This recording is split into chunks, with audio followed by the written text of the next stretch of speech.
Dr. Judith. Thank you. My name is Dr. Judith George. I'm a lead well engineer with Renaissance Africa Energy Company, but for tonight, I'll be working as the facilitator. I am the chair of the D&I committee for Section 103 Port Harcourt. It's indeed our privilege to have you here. We're looking forward to this session that will start out with a keynote speech. Then we would continue to a panel session. And thank you very much. So this is the agenda for how the event will go. We'll start with a national prayer that will be our national anthem. We would have Patrick take us through safety as a sustainability moment. Then we'd have Dr. Pringolebe, who is our section chair, provide the welcome address. We'll have the keynote speech from Mr. Razak. We'll have Dr. So, yes. And we would have our moderator introduced, who would now bring in our panelists. He would moderate the panel session, would take Q&A, and would have our own engineer, Sarah, represented by James Warringer, take us through experience sharing as it obtains in the Kenyan section. And we would have a membership drive that will be anchored by Emmanuel Abo. We'll take our photographs and we'll have the closing remarks. So this is how we intend to guide us through this evening. Thank you. Would appreciate your thrust. Please go ahead.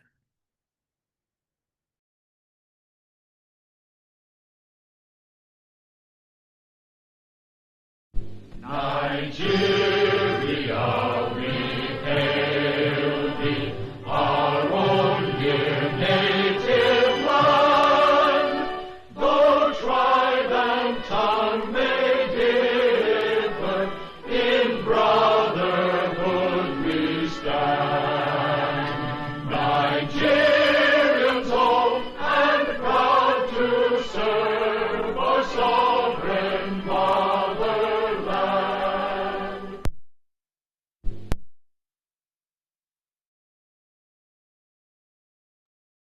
Thank you very much for that rendition. We will hand over to Patrick, who will take us through the safety and sustainability moment. Patrick, please. All right, thank you, Dr. Judith. Good evening, everybody. Good evening, industry leaders. Good evening, sustainability champions, and everyone on the call. So quickly, safety and sustainability is always our best business plan. So we have to mute our mic when we are not speaking and raise our hands up to speak. So we use the chat button anytime we want to express our interest to speak. Yes, then ensure you can still hear the fire alarm within your headset if you are in a place of work. So be at an alert and aware of your environment. We are talking about safety. Always stay safe. We are safety champions. So about our sustainability moment, our program is in line with the 17 Sustainable Development Goals. So, but we are particularly focused on SDG 3, which is all about good health and well-being, then quality education. We have quality speakers on the call who are going to enlighten us on this topic. So interestingly, our topic also aligns with disabled people, and we are celebrating also a couple of disabled African sports legends, which include South African sprinter and Paralympian Oscar Pistorius, then Kenyan, who is a Kenyan who is visually impaired, the runner Henry Wayo Ike, and a South African swimmer Natel Dutoit. So we are collaborating with Kenya section. It's all about sustainability, and the 17th SDG goal is talking about partnership for a goal. So we are partnering with them to ensure that we share this message within and across Africa. Thank you and stay safe wherever you are.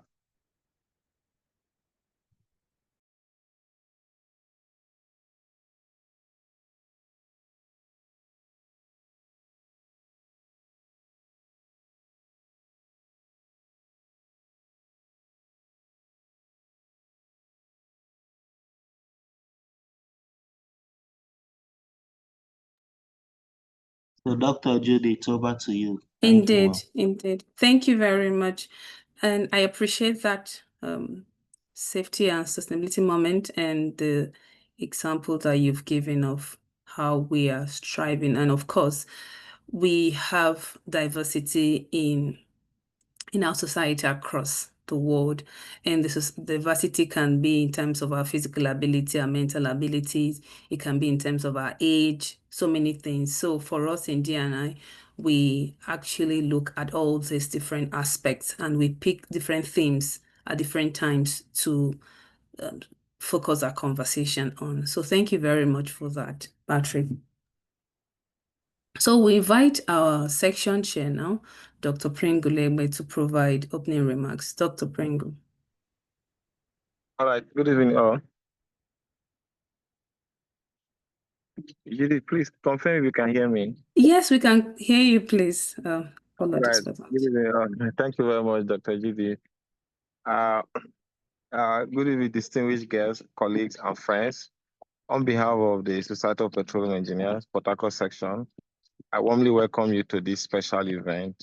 A powerful reminder that our theme of this event is celebrating abilities in disability.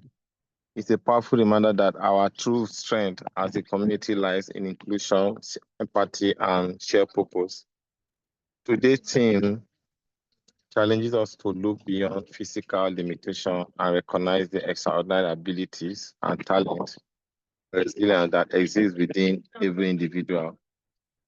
As engineers and leaders, change makers, we must intentionally create space where everyone can contribute meaningfully to the progress of our industry and society.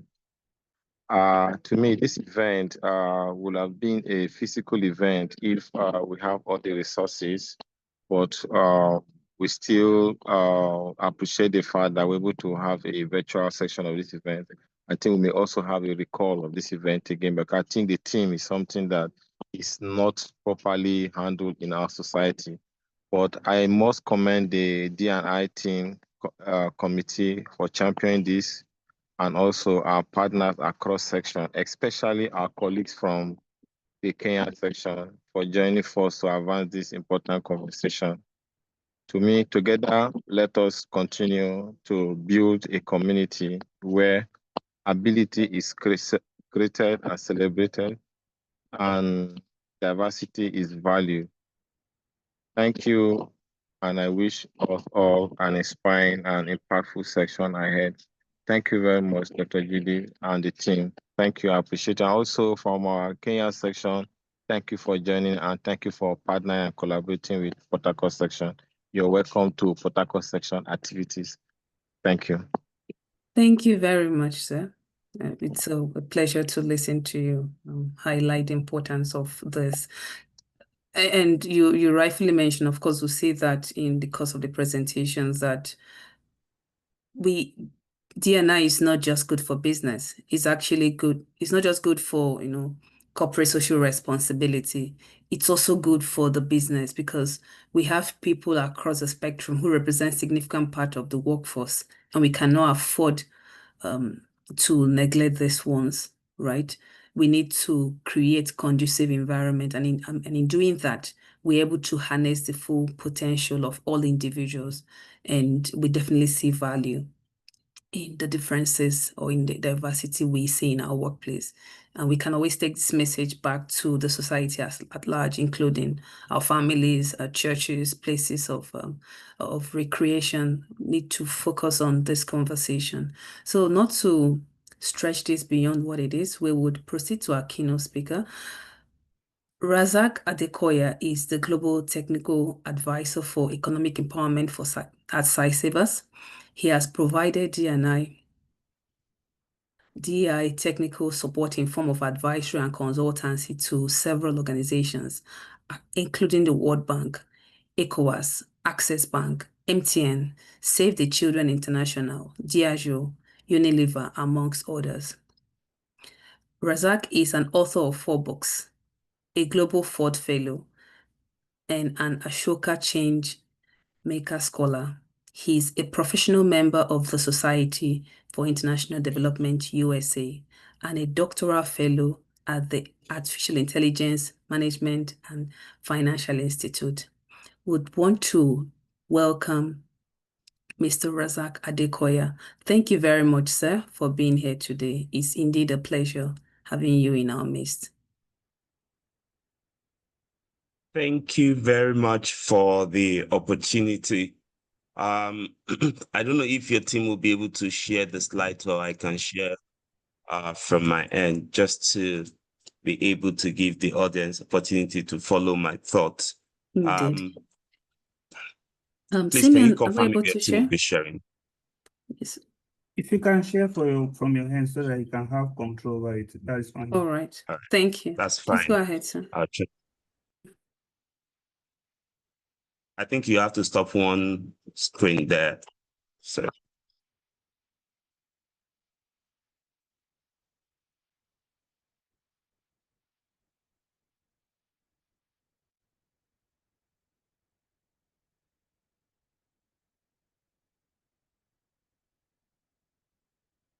Let me.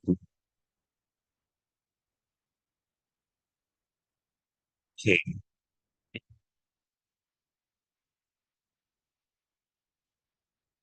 Please confirm if you can see my screen. Yes, indeed. We can see your screen, sir. Okay. Thank you. So thank you once again for giving me the opportunity to share some talk here.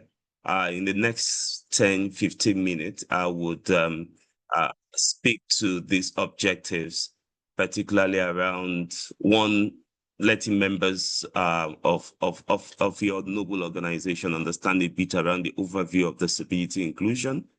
But second as well, trying to talk about what are the emerging innovation, what are the solutions, and what are the pathways that we've seen other organizations taking with regards to D&I when it comes to disability inclusion.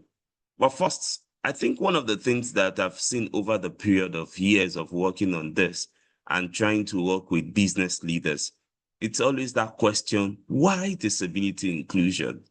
And like the moderator, Dr. Judith talked about, I mean, the first part of it is we need to first acknowledge that anyone can become a person with disability at any time. I think that's the first one we need to first acknowledge. Anyone can become a person with disability at any time. Some will be born with disability. Some will acquire disability at adult. Some, it could be by accident, but it could be anyone. So if you look at the data on the screen, which is a way to first start and for us to see what the population look like. In Nigeria, for example, it has been said that 15% of our population are persons with one form of disability. So when we look at that, if you take just a 15% of 200 million, that's a 30 million kind of population. And I'm sure you know, even the last election, no president has ever got 30 million votes. But let's come back to the reality. There was an algorithm that we tried to apply to what we call the Sorry to average interrupt you, adult. Mr. Razak. Are you sharing the screen? We can see the first slide. Are you But it's moving not to the moving. next? Yes, so we want Oh. to check whether Sorry. you're on a different slide. Okay, thanks. Is it moving now? I don't know why it's let me try it again. Okay, we can put the okay, try it again. Let's see.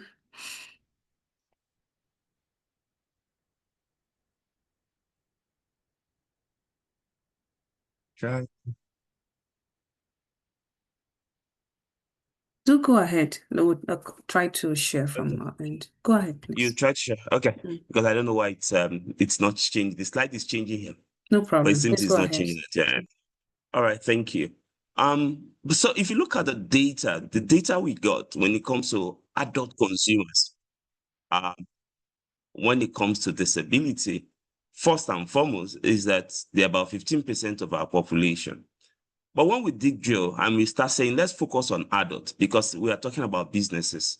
Businesses are also thinking, oh, this is not about children in the organization.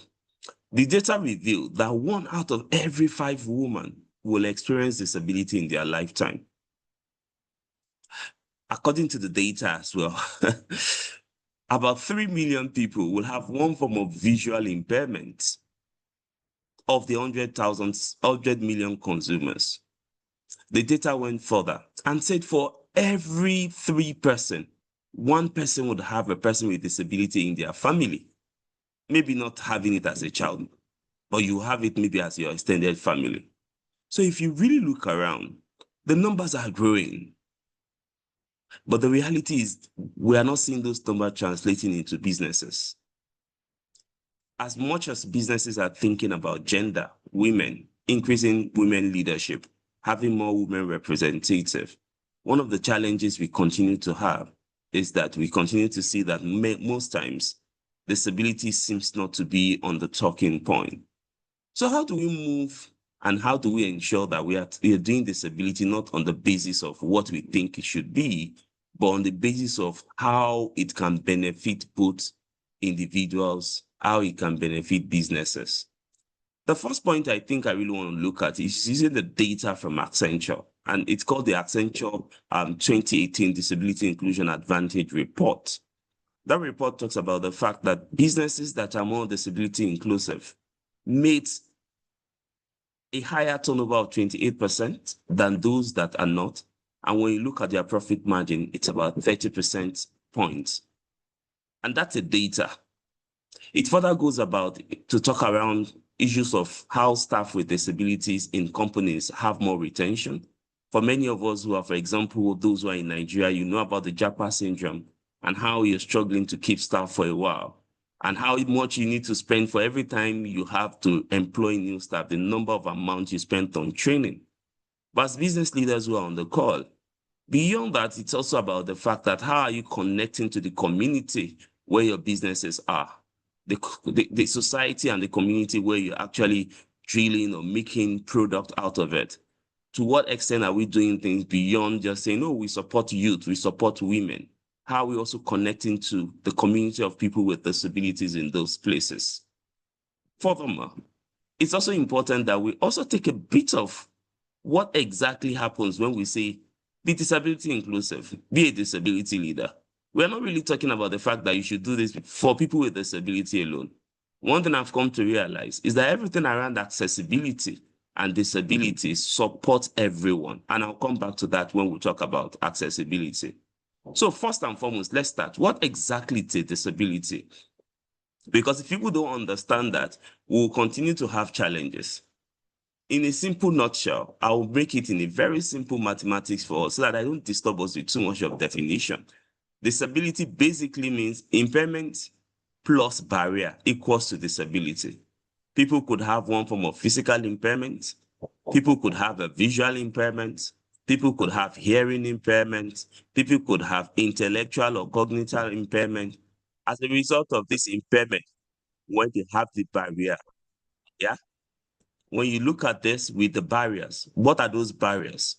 Those barriers could be, for example, someone who is visually impaired might not be able to use his or her computer alone without having a software that enables him or her to use the same computer that you use. There's nothing like a Braille keyboard. It's the same computer you use. Those who are visually impaired use. All the person needs is having a software on it.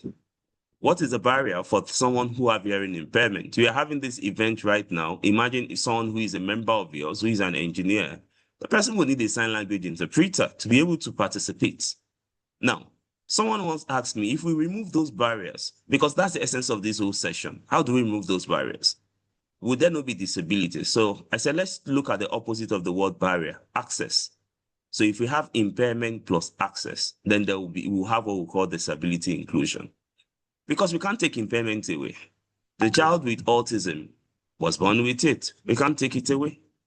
The person with albinism was born with it. We can't take it away.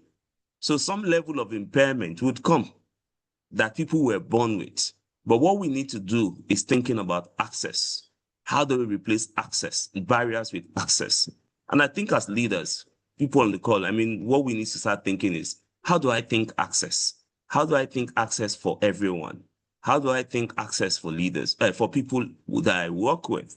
Because this access is not just for people with disability. When you make access, you are making it for everyone. Again, I'll come back to that and what we can do. But what have I seen that has been working for different companies, where other organizations? I think there are 4 things that everybody who wants to think about accessibility, whether in your company, you need to think about it. It's from 4 levels. The first is around leadership. When in some approaches, I mean, for many of us who are leaders and change makers on the call, oftentimes we take what we call a bottom-top approach. But for disability, what we've seen working in every other organizations that I have tried to engage is that it's a top-bottom approach. The leaders in every organization need to take that decision. So for you who are on the call, as you're thinking about disability, I don't have it now. I can see, I can hear. Some of us are using eyeglasses. I remember we were running a data for a particular company, and we're trying to see how much was the level of disability prevalence among their staff. And we run it for more than 3,000 staff. One of the things we observed is that we saw a very high level of staff who are having what we call some or a lot of difficulty, for example, with their vision.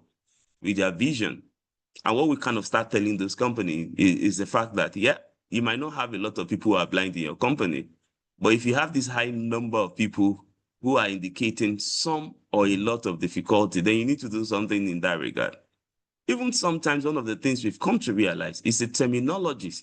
Sometimes because of the word called disability, a lot of people don't want to associate with that word. And that takes me to the second point when I said every business, if you really want to take, once the leader are convinced and you think that there is a business case for it, which there are business cases for disability inclusion. The second thing has to do with cultural transformation. If the culture of the people in the organization is repugnant to disability, then there's going to be a problem. And that's where leaders need to come in, to be the change makers, to drive it, to talk about it, to demonstrate it, having meetings in the organization, as simple as having a sign language interpreter, as simple as saying, let's turn on the caption in the Zoom features of Microsoft Teams. As simple as those things could be, it really matters. As simple as December 3rd, which is a day for people with disability, yourself or your businesses making one statement to say, we really appreciate or acknowledge people who have one form of impairment. So cultural transformation is going to be a real game changer. And those cultural transformation has to do with people willing or comfortably willing to come out to admit. Because oftentimes, as simple as the word disability makes some people turn off. So when you say that, and I have seen instances where you ask someone, sir, you have rheumatism? Yes. Are you a person with disability? No. But that person who have rheumatism, place the person's office in a second-story building or second-story building where there is no lift. The person will talk and say, sorry, can you bring my office down? I struggle climbing stairs. But if there's a lift, maybe the person would not say anything. That same lift that will support that person is also going to support that lady who is on wheelchair that needs to work in your office. So when we talk about disability, sometimes it's most of those who have visible disability that we think of. In fact, when we look at person with albinism, for example, most times we don't see them from the lens of people with disability. They suffer some level of discrimination, but they don't speak up because they don't want to be labeled. Sometimes it's their sight. We forget the fact that when we have meetings or when we are printing documents, can we print something that is a bit of large size document for them? Sometimes we design and forget the fact that there could be a color contrast related issue. So how do we also ensure that the color contrast of our PowerPoint presentation, the background and the font, there's a lot of color contrast in it. So these are simple things that we don't often take note of. And honestly, they really make a lot when it comes to disability. Beyond cultural transformation and adopting and accepting those culture, it then moves to the next step of communicating with action. As leaders, we also need to communicate this with actions. When we communicate, we want to communicate to members where we work, our team members, with clear action that, yeah, I think it's a journey, and we must acknowledge it, that we will not get there one day. But these are the actions we are taking for us to become more disability inclusive. Because sometimes some of us don't have it. I remember one of the directors in one of the company that I was talking to upon a time. He said, Razak, I'm not doing this because I have a disability. But many of our colleagues have children with one form of disability at home. And the reality is, if we don't make this workplace accessible today, what will the future look for many of them? And that's something I really want you to think about. You might not have it, but what is that? What is going to be the future of the children who have disability, who are growing today, who are in school? What is going to be the future for that your cousin, your far distance cousin or nephew who might have one form of disability? What's going to be the situation for that girl who struggles to go to school despite the poor situation in our community and the poor situation in government funding people with disability? And yet, despite going to that, employers are saying no. What is going to be? In fact, in case you don't know, for many of us for engineers who are on the call, I will tell you that many universities even deny people with disability access to studying STEM courses. Yeah, I know many persons with disability who might be interested in, who want to study STEM courses, but universities even deny them and say, oh, go and study social or art-related courses. Engineering is not for you. We've seen few who have been able to fight and demand for their right, but those who don't have that energy have decided just to choose based on what they were given, not because they don't have what it takes to do that. So it's important that we think about this when we think about communication with action. And then finally, we need to benchmark performance. If we really want to take this action, we need to benchmark our performance. We need to start saying, how do we measure where we are today? And how do we take the action moving forward? It's important that we think about this. So what are the simple steps that we can take? First, when you go back to your organization, make this a topical issue you want to discuss with the leaders, with the management. What are we doing about disability? That's the first thing. What are we doing with the community? What's our DEI strategy looking like? Is your DEI strategy just saying people who are physically challenged, or you just eating? Because that's just one hand. Physically challenged means people who are making use of wheelchairs, who make use of one mobility, or it looks at people with disability broadly. That's the first thing you want to engage with here. And number two, take an accessibility audit. It's a very simple step. Yeah, look for organizations of people with disability. You can reach out as well. If our organization, we don't have presence in where you are, we can always connect you to organizations who are there. Take an accessibility audit. Audit yourself. Where are we? What's our current situation? It's more like taking a situational analysis. Where are we in terms of our physical building? Are we ready? Yeah. In terms of our premises, are we? In terms of our digital facility, are we? In terms of our culture, are we? That's the second step you want to take for yourself. Having take that audit and you see the result and you see what it looks like, then you then start going into how do we train our staff? What steps do we want to take? And what commitment do we want to make? One of the tools that have been made available is the ILO self-assessment tool, which I'll make available for the team to share with people who are interested. You can use it to take a self-assessment of your company because it looks at things like what level are you in terms of foundation, partnership, and allyship. You want to take those steps for you to be able to know what to do. Yeah, so it's also important that you take this baby step for you to know what exactly or where exactly what's the current situation. Once you're able to take the audit, then you start building the training. Yeah, so one of the things I used to tell people is take the 3 pathway: engage, equip, and deliver. When you engage first with your leaders, with the business leaders, and then you extend that engagement with the community of people with disability, the next stage is you then equip. You start equipping your company, looking at let's take action based on the gap. Let's take action by building the capacity of our staff. Let's take action by trying to connect with the community of people with disability. I remember many years ago, for example, Standard Chartered in Kenya. One of the things they did was pretty simple. We don't know what people with disability want. Can we invite them for a breakfast and ask them, what would make you to work in a company like ours? Yeah, and that was powerful. Simple breakfast with just senior business leaders. And that became the game change for that particular organization. We've seen few other organizations who are taking those baby steps. I mean, in the oil and gas company, I think Total Energies is taking those baby steps as trying to save. In the telecom, we've seen MTN taking a very giant and leap step. They are one of those companies I will always urge anybody to learn from when it comes to disability inclusion, because they've been able to take those steps. We need to then start also asking, are we also doing this disability because we want to tick the box?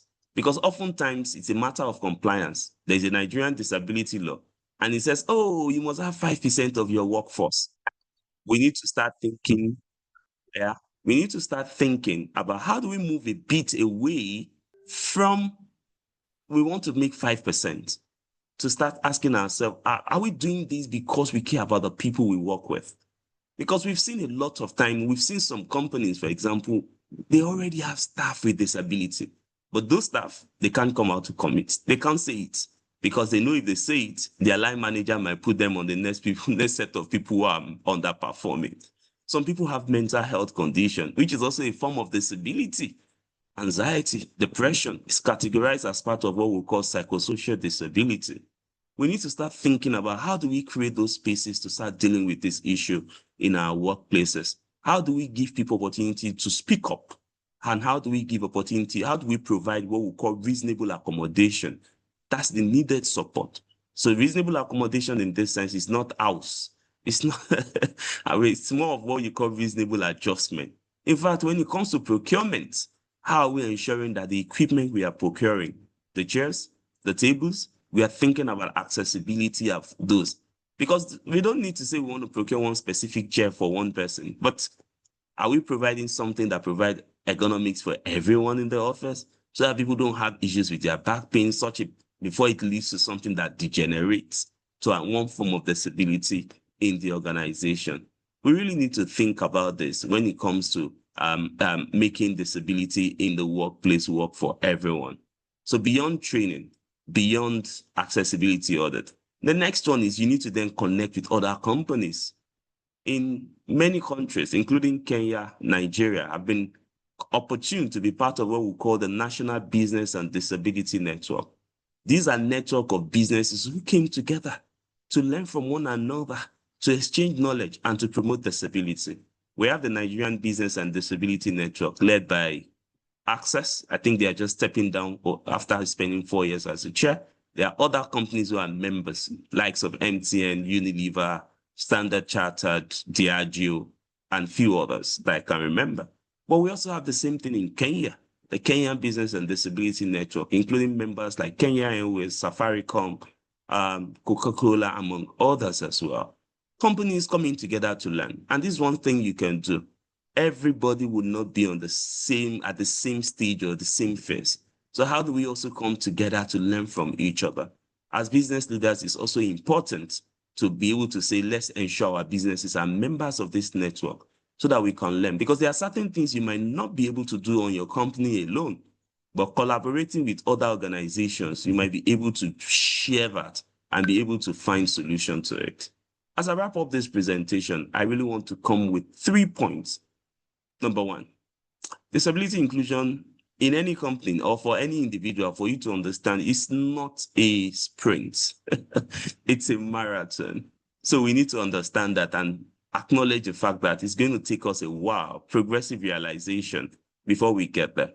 So if one thing you can learn today is that impairment plus barrier is equals to disability. And for you, how do you remove a barrier and replace it with access? If that's one thing you can start thinking of, amazing. In fact, if all you can start today as a way of practicing some of the things we said, is that anytime you want to do your PowerPoint, just go to the tab where you have the tab file, go to review, you'll see what they call accessibility checker.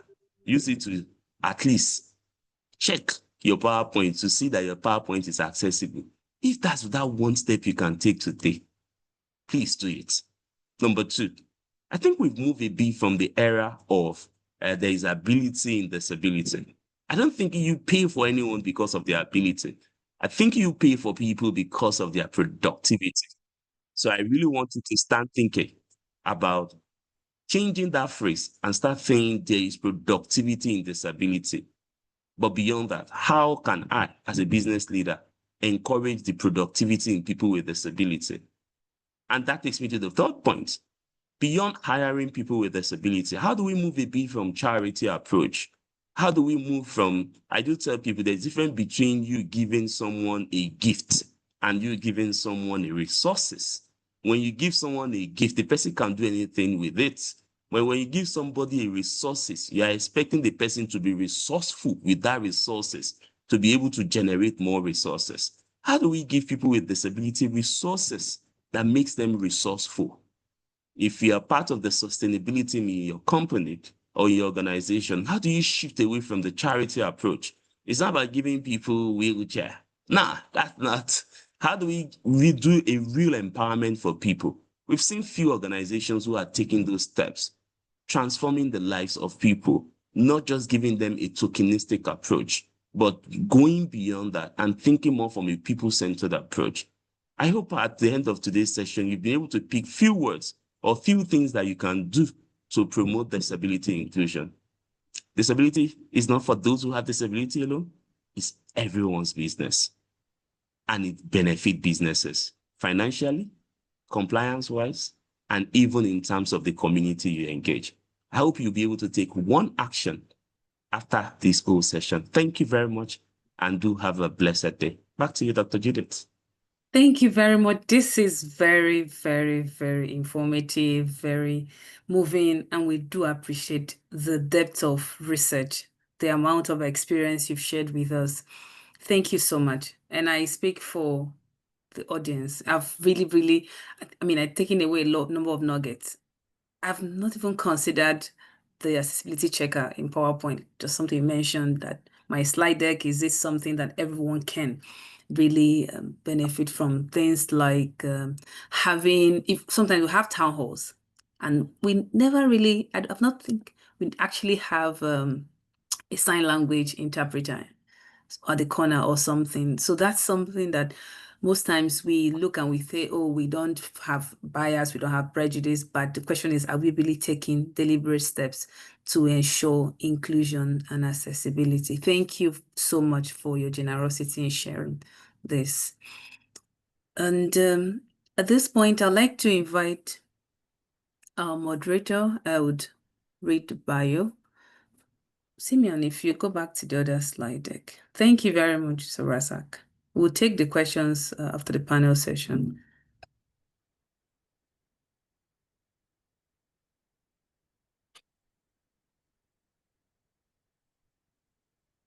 Thank you. So we'll go to the slide we did.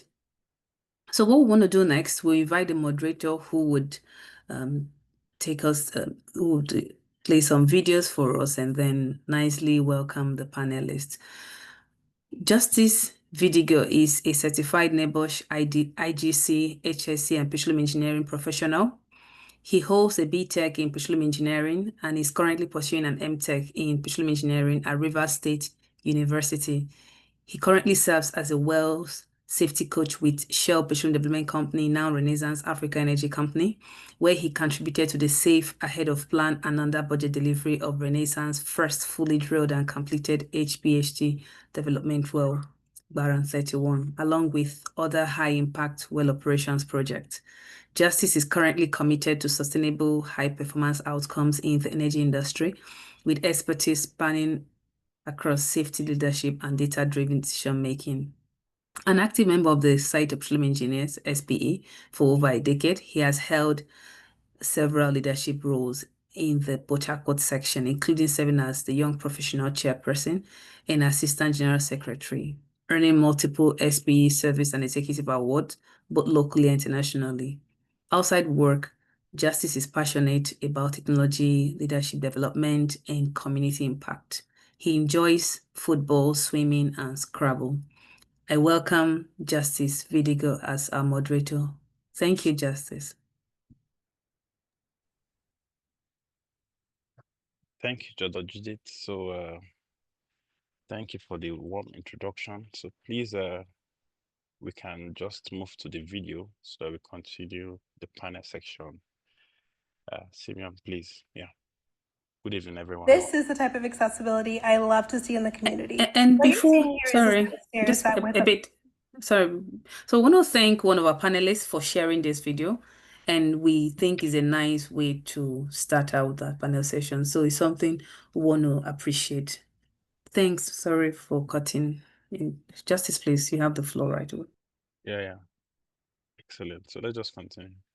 Thank you. This is the type of accessibility I love to see in the community. What you're seeing here is a set of stairs that with a push of a button convert into a lift. You see the stairs actually recess back into the wall and then become accessible for somebody who uses a wheelchair.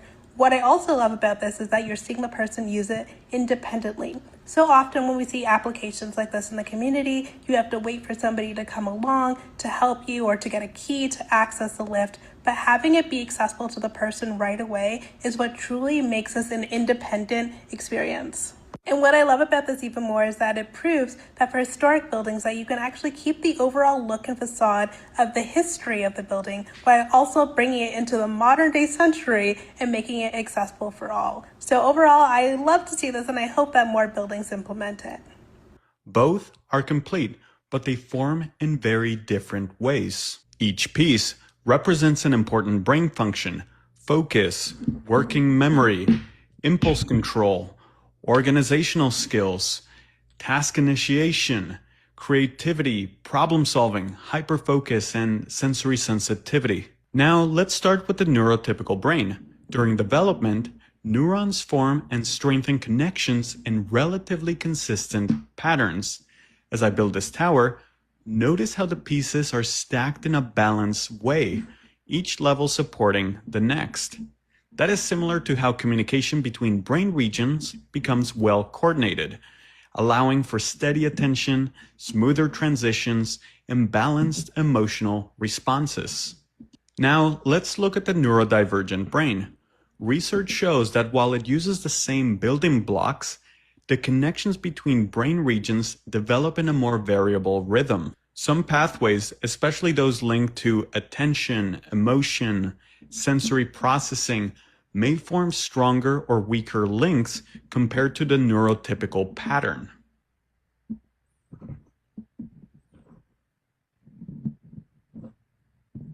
This process involves something called synaptic pruning. Everyone's brain prunes or refines neural connections during childhood and adolescence, but in some neurodivergent brains, like autism or ADHD, that pruning may follow a different timeline or pattern.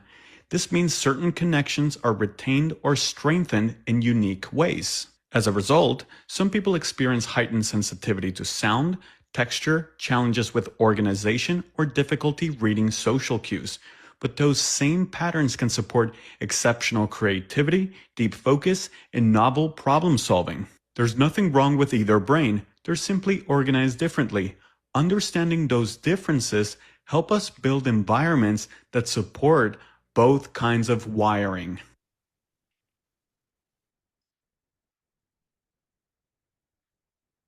Okay, thank you very much. So it just shows that there's productivity in disability. So probably we may be seeing it from a particular side, and there's so much value in the other side. So just to start the panel section, I want to call on the that's to call the bios for the speakers. So Simeon, you can go to the next slide. So we kickstart the panel section, and yeah. So I'll start with the first speaker, Mrs. Chinelo Chukwuma Omuje. She's a seasoned human resources professional with over 19 years experience of multi-sector experience across consulting, banking, capital markets, telecommunications, and the oil and gas. Her career is marked by consistent commitment to designing and executing people-centered strategies that foster inclusive workplaces, elevate employee engagement, and enhance overall employee experience. In her current role as Manager, Diversity, Equity, and Inclusion at TotalEnergies Exploration and Production Nigeria, Chinelo serves as a strategic focal point for D&I, driving inclusive policies, programs, and infrastructure that foster belonging and accessibility. She leads initiatives that promote the inclusion of persons with disabilities, advocating for inclusive hiring, accessible workspaces, and awareness campaign that challenge bias and empower all employees to thrive. Her leadership in employee well-being is equally impactful As the athlete focal point for employee well-being, she spearheads in collaboration with the medical team, mental health awareness, early intervention strategies, and the delivery of employee assistance programs, EAPs.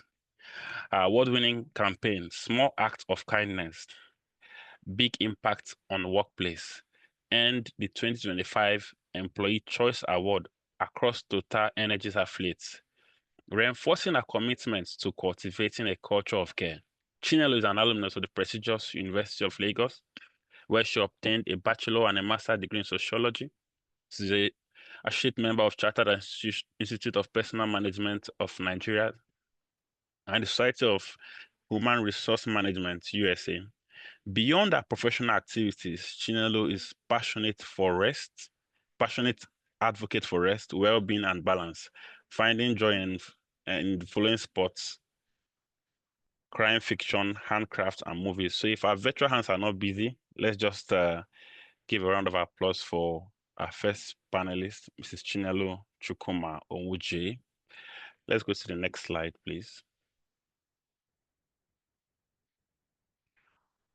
Second panelist for the day, Ijoma Azi, is a visionary architect, project leader, and business executive with over 21 years of experience shaping Nigeria's built environment through sustainable, innovative, and high-impact design. As director and managing partner at IMAC Pro Architects, a Lagos-based firm renowned for cutting-edge architectural and project management solutions, she has led award-winning projects across adaptive reuse, workplace design, and mixed-use master planning.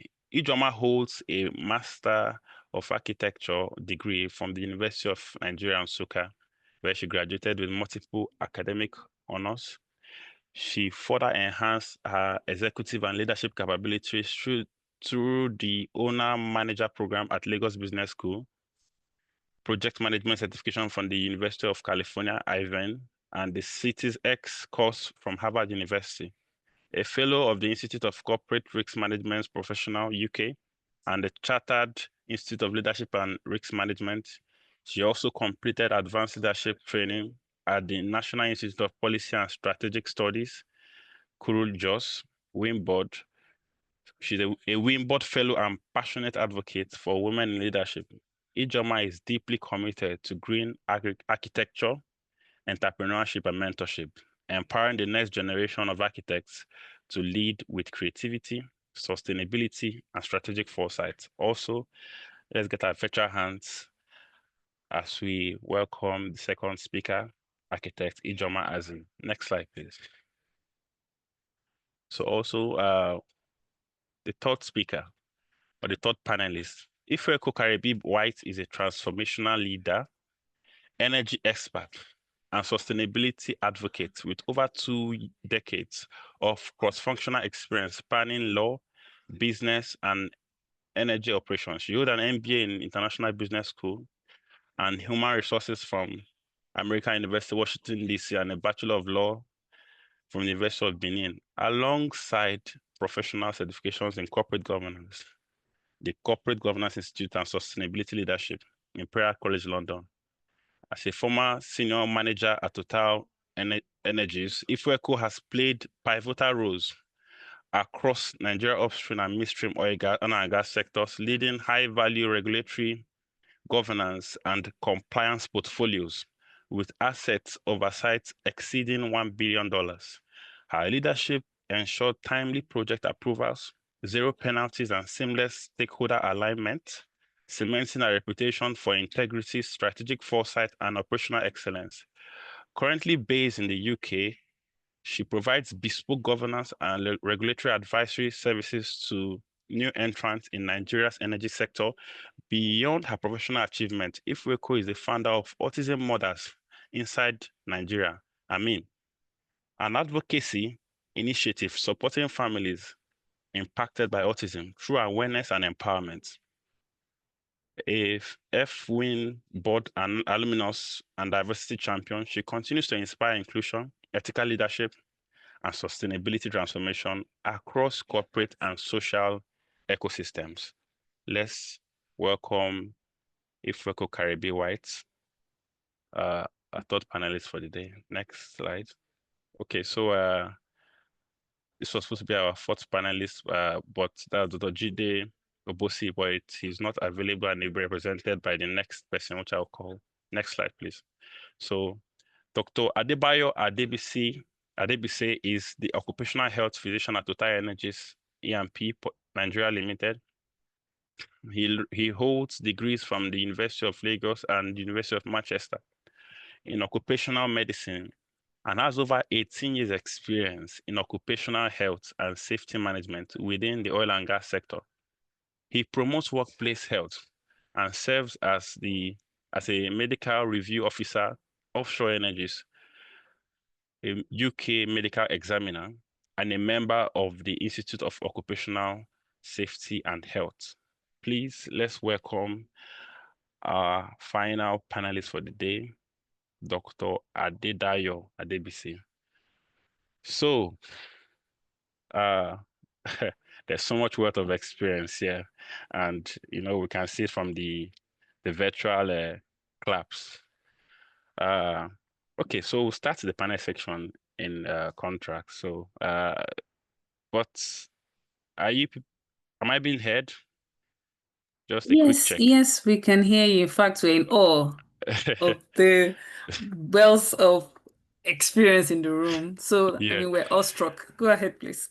Okay, so I'll start with Ifeoko Karibe White.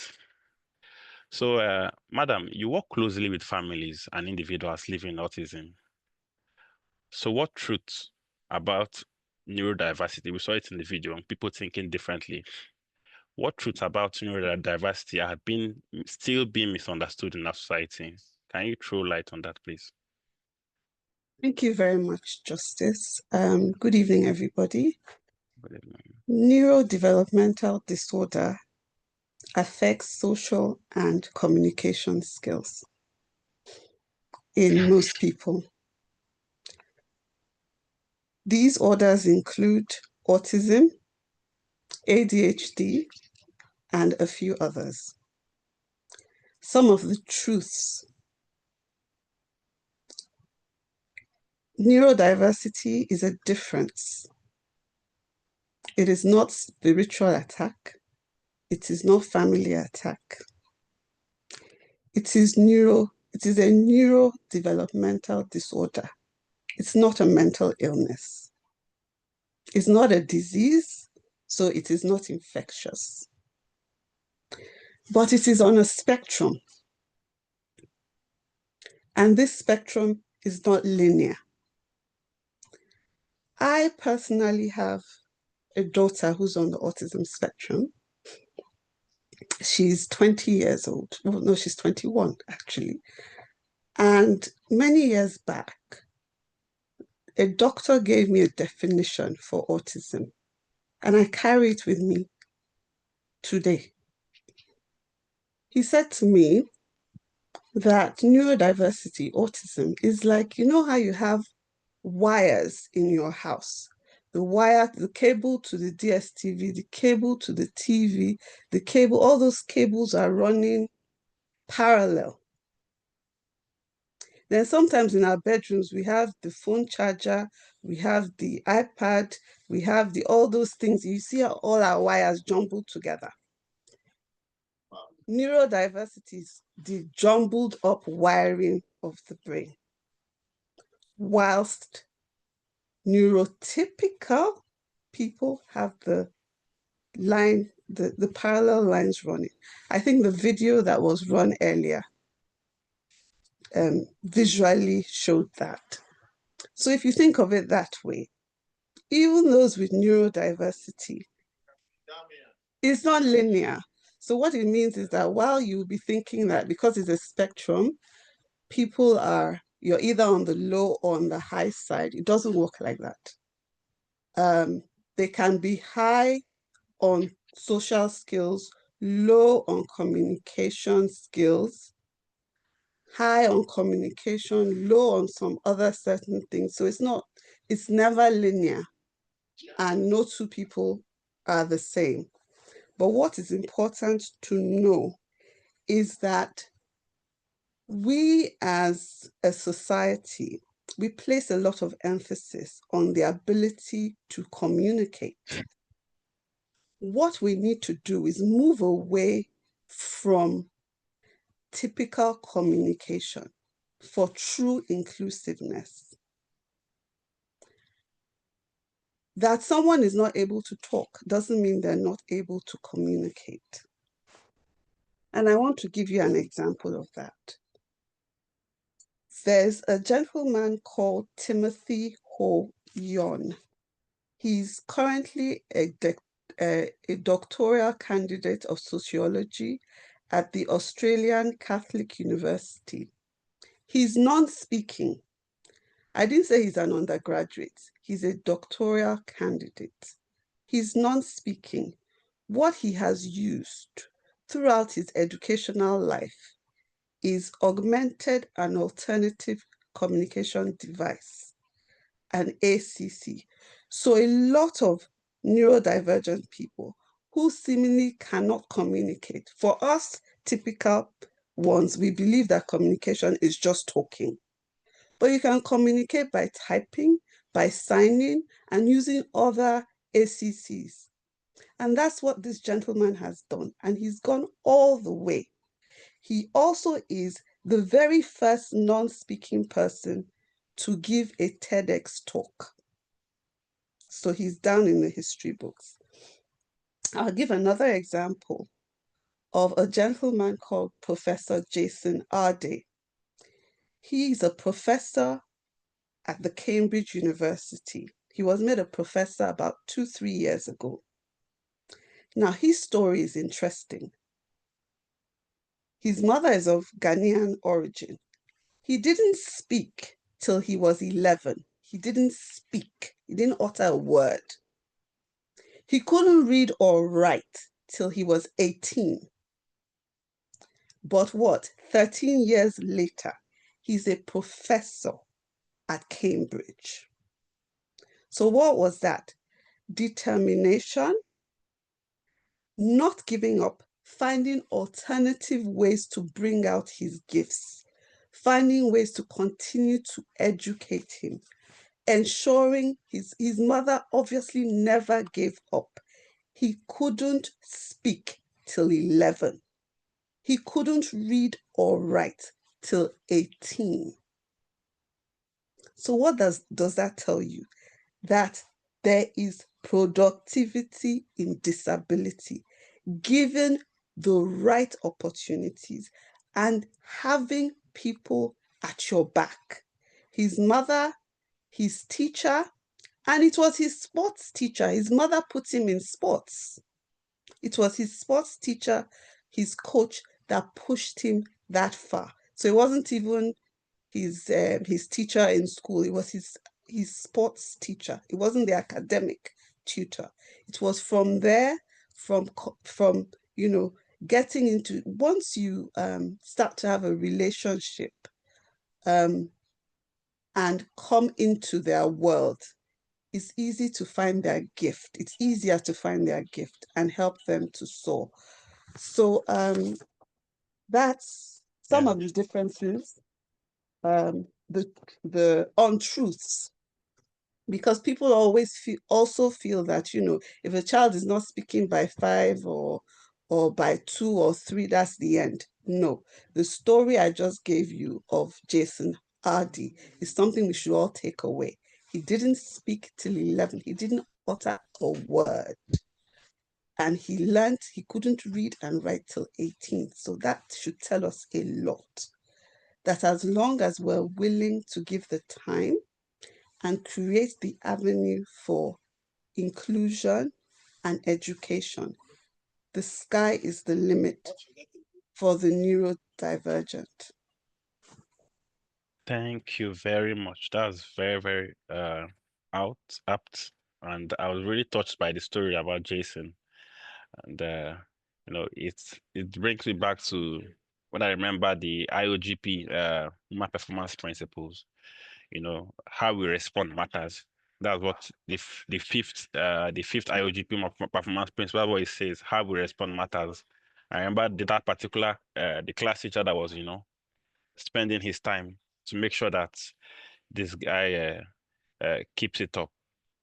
So that's very, very good. So I'll now go to Mrs. Chinelo.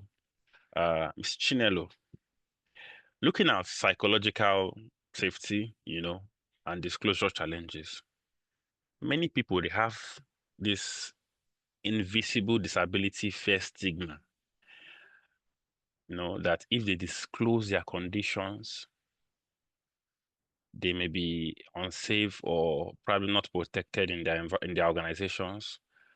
How do you think, or how do you advise that organizations can create safe channel for disclosure and accommodations? As Ms. Oh, Chinelo. yeah, thank you very much, Justice, for the question. Good evening once again to everyone here present. So it's true that people that have invisible disabilities, they find it difficult to disclose their status. And I think Razak made allusion to the fact that over 80% of the disabilities we have are actually invisible. Because one of the myths we have about disability is once people hear it, you automatically imagine those that have mobility impairments, those that are sitting on wheelchairs, those that have visual impairments. We forget that there are also invisible disabilities, neurological disorders and the likes that also needs to be catered for.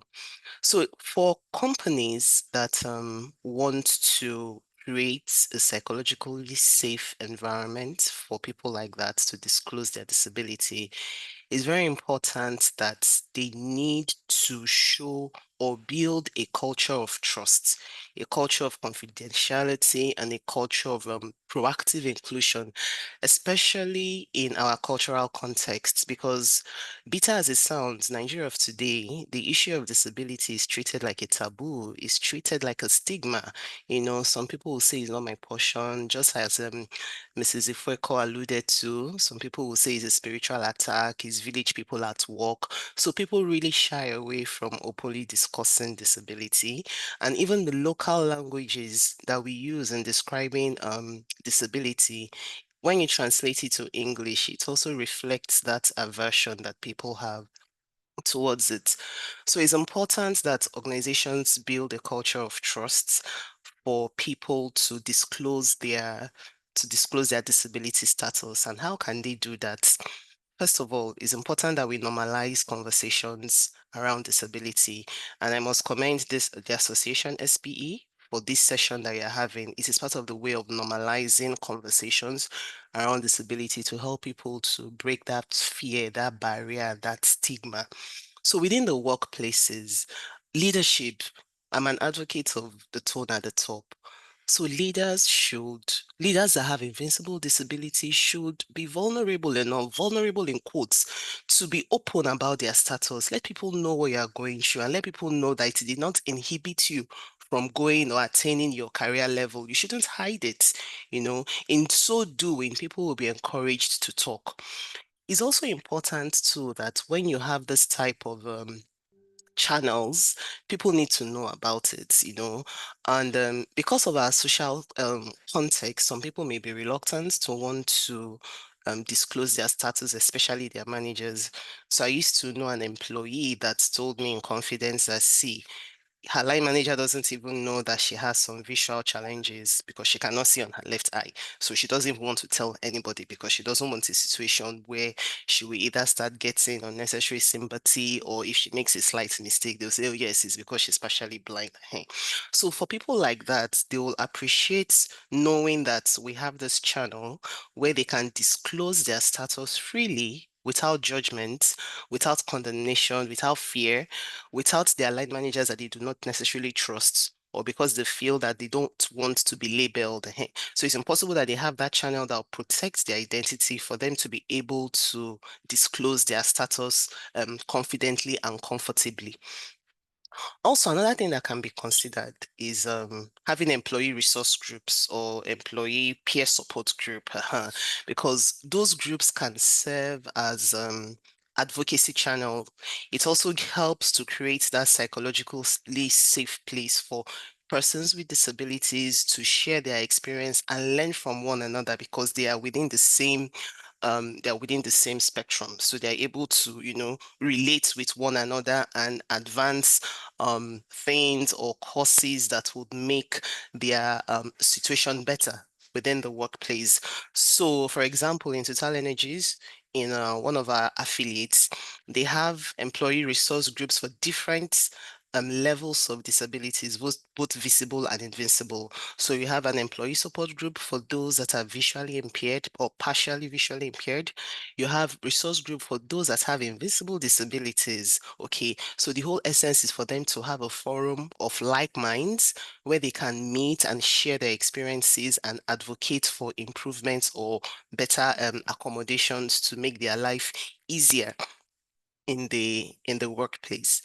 And finally, it's very important that whatever channel of communication that you have in the company, it is efficient, it is not bogus, it is not ambiguous, it is not laden with bureaucracy. So it's important that that channel, when I access that channel as a person with disability, I have that assurance that I'm going to get prompt response. There is no delayed response, there's no delayed feedback and all of those stuff. So it gives me that assurance that there's actually someone behind the scene that is truly there and focused and centered to meet my need promptly without unnecessary delay. And it's also important that when people disclose their disability, we should come from the point of view of trust.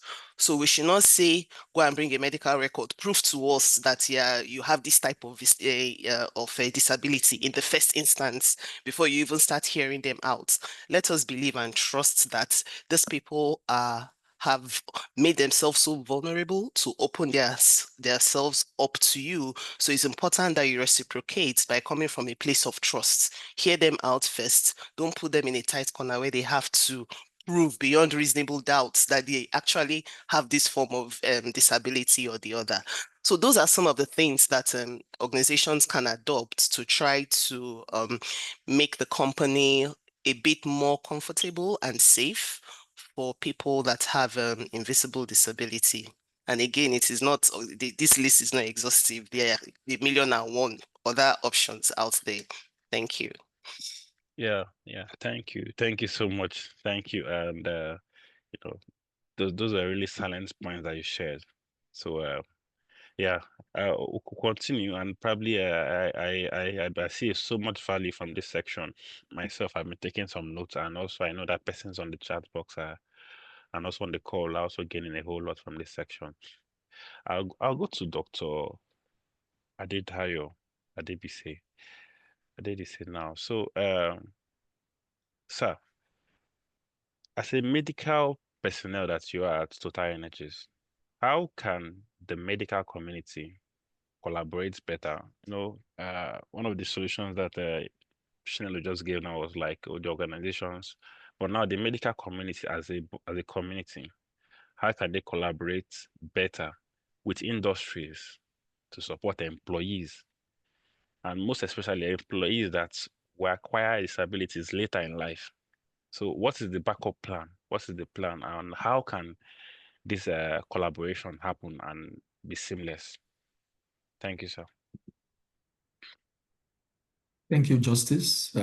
Thank you for having me here, standing in for Dr. Jide Obosi, who is unavoidably absent and he sends his apologies.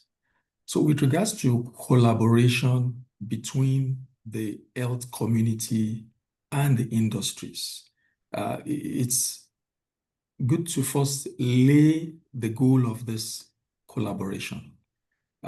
Collaboration will foster and ensure continuity of employment, and it will promote inclusive growth. That is what we strive for whenever we talk about the collaboration between our health communities and the companies. And how do they do this for us? There is the proactive approach, and there's also some reactive measures, when things go wrong. But I will start with the proactive ones first of all. There is the role of workplace education, facilitation. Often at times we will call in some of our medical colleagues to come in to assist us with educating our personnel, just like Rasak has done to us today already. They come in, they provide best practices and experience to the workforce and also to management as well, the people who lay down the strategies. And also there is the place for partnership with medical bodies and association. One of them would be SOPHON. That's the Society of Occupational and Environmental Health Physicians of Nigeria. They've been very, very fantastic in building guidelines and framework for fitness to work, for infectious disease management, and also a lot of occupational health best practice guidelines in Nigeria, together with NUPRC and a lot of the IOCs. So those bodies, those medical bodies, provide the ground tools for these guidelines that we build occupational health and healthcare practices upon with regards to disability management, and inclusion. Then there are some other reactive measures also available, like medical advocacy. The physicians will act as often as mediators in ensuring that the proper clinical recommendations are provided, which will align with the job requirements and safety standards. An example will be, guys working offshore. If you have medical people and healthcare providers who do not know the terrain, who do not know the nature of the work that is being done in these places, they may give recommendations that are not workable and are not safe for the work environment. For instance, a doctor issuing a light duty certificate, for instance, because an employee has got a temporary disability and this employee works offshore. We all know that there is no light duty offshore, so this, advocacy is very, very important because they guide the OH physicians and the company doctors to navigate the care for people with disability, albeit temporary or permanent. Then also there's the place for joint planning of care with regards to return to work. Often at times when employees have issues of health that leads to temporary or permanent disability, or even for people who are born with disabilities and they are coming into the industry, you find out that we have to have a plan of how to deploy them, how to bring them back to work after some health challenges or sick leave or medical absences. And that planning will be done in conjunction with the primary care physician, the specialist who is attending those cases. And often at times we have meetings with them where we plan a phased reintegration back to work. And this phased reintegration may involve job task modifications. So we will together, try to review, do a job task analysis, and see what they can do and what they cannot do for each phase of the reintegration. And of course, we work together with the occupational therapists as well as the physiotherapists after doing what we call a functional capacity evaluation. So we plan this return to work in phases, modifying the job tasks and all of that. So why is this collaboration very essential? The collaboration will ensure that the staff, the employee remains productive, talent is optimized, and it gives a cultural transformation that Razak talked about, normalizing disability in workplace narratives. Because if you don't do that, people are skeptical to bring people with disabilities back to work after accidents or incidents or sicknesses. So the goal ultimately is to retain the employee, optimize productivity, and ensure that the organizations remain resilient in total, in all. Thank you. Thank you. Thank you very much. Those are very, very good point. And also when you mentioned the return to work strategies, that is being done, especially when there's an issue on site too. Like even my company, Renaissance Africa Energy, does that too, and it stems to show how much this is being appreciated in our environment. So thank you, sir. So I move to architect Ijoma Azi. So Ma, as an architect and leader in infrastructural development, how does the inclusive design shape the future of sustainable environments for people living with disabilities? Okay, good evening, everyone. Thank you for this opportunity. Okay, so for us, inclusive design is all about designing from everybody from the start. Okay, so people that have physical, sensory, and cognitive abilities, we don't call them disabilities because they're special abilities. So while we design, we tend to provide spaces, systems, and also cities that work seamlessly for everyone, because we believe that an environment that cannot include everyone or exclude some people cannot be truly called sustainable. So while designing, because the whole essence of designing for especially abled is because the world is tending towards inclusion. So there are SDG goals 4, 8, and 11 that is focused on catering for the special abled. Then UNICEF, I think, created something that is called the Disability Inclusion Policy and Strategy that spans between 2022 and 2030. So all in a bid to include everyone, okay, in different goals. But for us, we focus it on the environmental planning. Then, of course, WHO also has guides for these actions. So because of that, we're finding countries, we're finding governments that are now creating policies so that we design spaces that include everybody. So initially, then when they say especially able, all we think about is ramps, people on wheelchairs.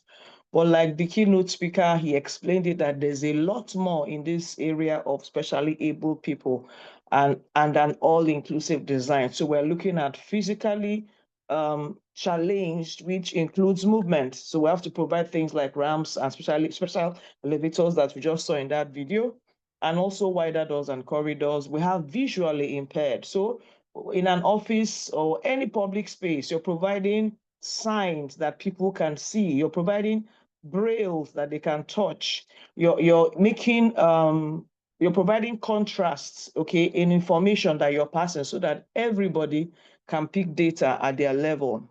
Then we have people that have hearing impairment, so we can have things like visual alarms, and captioning.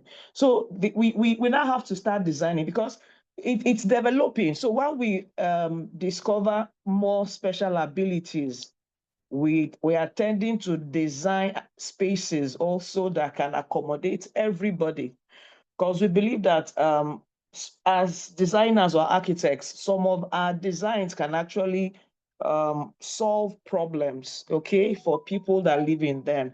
So that's what we look at most of the time. Now, Nigeria, of course, has keyed in seriously, okay, although they are not strict about it. There's an act that came out in 2018 called Nigerian Discrimination Against Persons of Disabilities. So, which mandates that people at their places of work provide environments where everybody feels safe and at home, okay? The same thing in Kenya, there's one called the Persons with Disabilities Act 2003.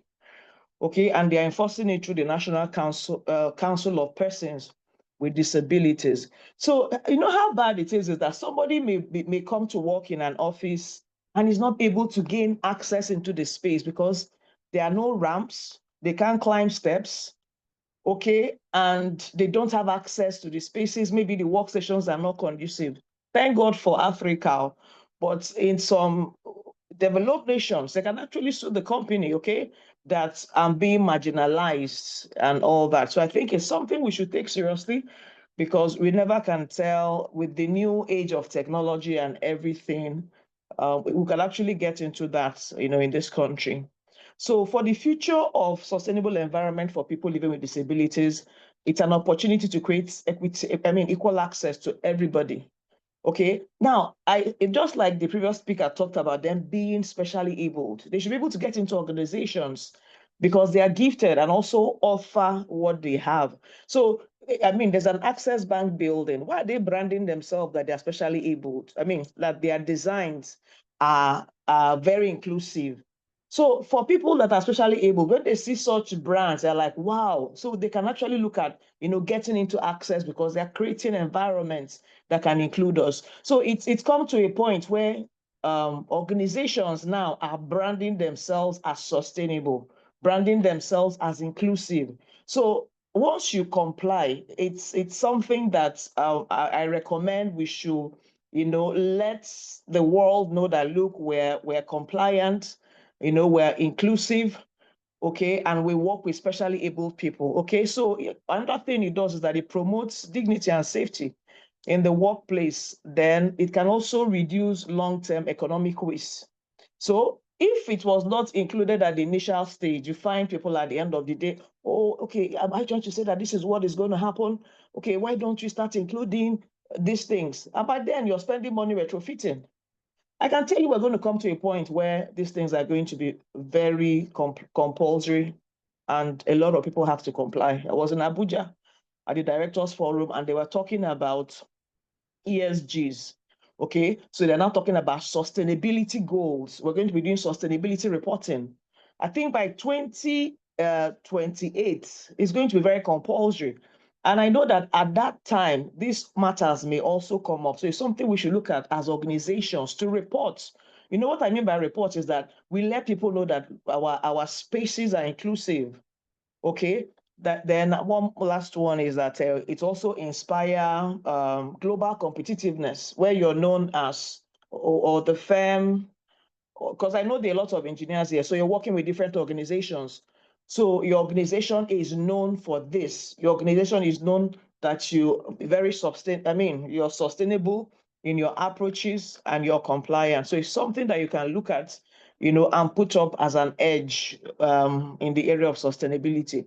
So I believe that there's a future in inclusive designs, okay, for businesses, for companies, for organizations, and all that. So when we do that, we brand it into accessibility and inclusion. So designing for accessibility means things like access, give them access into the building, let them have ramps, give them tactile paving. Tactile means grounds that are not slippery. Somebody can, roll their wheelchair and not fall backwards. Okay, we give them large corridors. We give them accessible toilets. So accessibility means make the space accessible for them. If there's nobody to help them, they should be able to use those spaces. So that's what accessibility is. Then inclusion means other things that we do, they may not necessarily need access, but they experience the space just like every other person experiences the space. Okay, somebody that is visually impaired or blind to be able to make use of brailles or other sign equipment in a space to be able to enjoy and feel the space with other people. Okay, inclusion means like things like transport systems. You have buses, office buses. So it should also be able to have buses that can include people that are specially able. So there's a lot. Then for us as decision makers and policy makers, we need to look at enforcing such policies because, we may design the buildings as sustainable, but are they running as sustainable facilities? So that is why we now need to start enforcing the policies and training our professionals. And check maybe once in a quarter. Somebody talked about a checklist. Are we really as sustainable as said we are? In the past 1 year, did we comply with our goals to provide environment? So I believe that there's a future in inclusive design to boost the sustainability factor for any organization, where we are headed to. I'm telling you, by 2028, companies that are sustainable, are going to create a lot of advantage for themselves. I know there are facilities out there, there are organizations out there looking for people or companies in Nigeria that are compliant, okay, that they can invest in, that they can partner in, just to push this movement called sustainability. So we can start capturing it, we can start promoting it, we can start living it, okay, so that we can create an environment where everybody is welcomed and we can know that truly we're sustainable. Thank you. Yeah, thank you very much. So we'll just go straight to the last set of questions for the panelists. So probably we can just take just 2 minutes or maximum 1.5 minutes for this. So I'll just go to Mr. Fueko Caribbean White. So Tejima was talking about policy. Let's bring it home to, it can be Nigeria, it can be Kenya. If you could redesign one national policy that will support persons that are neurodiverse, that's different neurodiverse individuals, what would that particular policy be? And why will you do that? Thank you very much. Just to go back to some of the statistics that we've already heard today. 1 in 6 persons has a disability.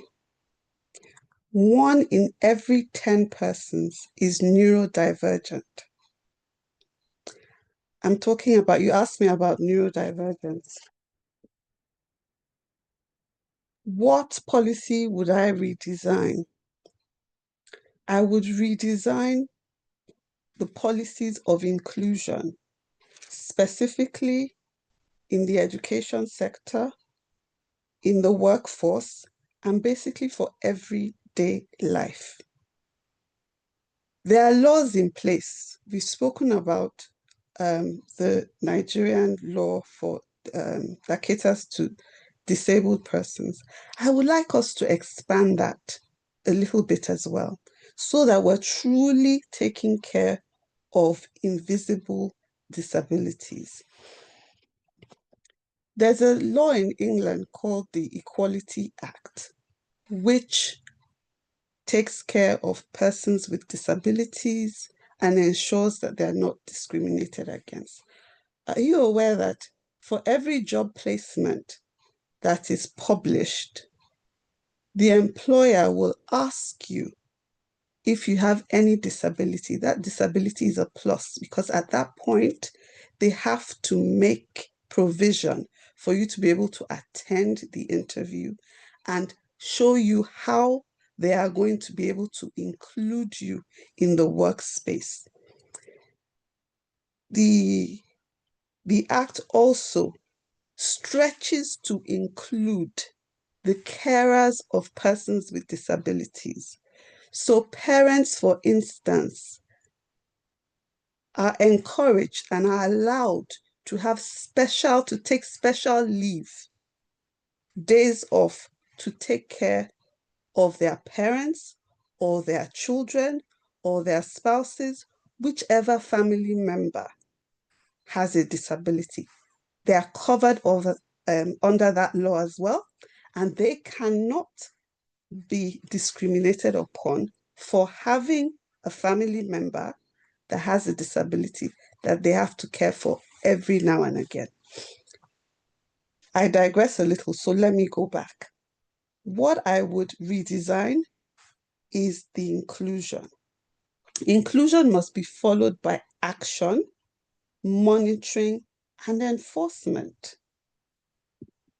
Imagine a Nigeria where every school, from nursery, every school in every village, every corner, every nook and cranny of Nigeria has a trained special needs educator, teacher in that school that will be able to identify children with special needs early and give them the kind of education, the kind of support that they need. We need that. There are laws for that, but are they being implemented? No. That's why I say action, monitoring, and enforcement. In the workforce, there's a 5% rule that every business should have 5% of their employees who have identify as having a disability or the other. Is that being monitored? Is that being enforced? Or are we just paying lip service? Permits me to give kudos to Total Energies again. Over 20 years ago, when I started working in Total, my very first day, I will not forget, as I walked into the building, then we were still Elf Petroleum. Entering the lift with me was a gentleman, his name I won't forget, Mr. Layani, and he was blind. Mr. Layani was in charge of the, so he ran the telephone room at the time, and that was his job. And I remember saying to myself, oh, what a nice, inclusive place to work. That was over 20 years ago. So just imagine what that feeling, having, seeing inclusion live in the workplace. How can this be done? Let's make ergonomics something for all. It's not only when a staff starts to have a problem that you now start having special chairs and tables or whatever equipment for them. Let it be across board. Let it be something that SPE pushes so that less people in the energy sector end up being statistics of disability due to long back problems and all the other things that come with working with furniture that is not ergonomic. Let's look at that.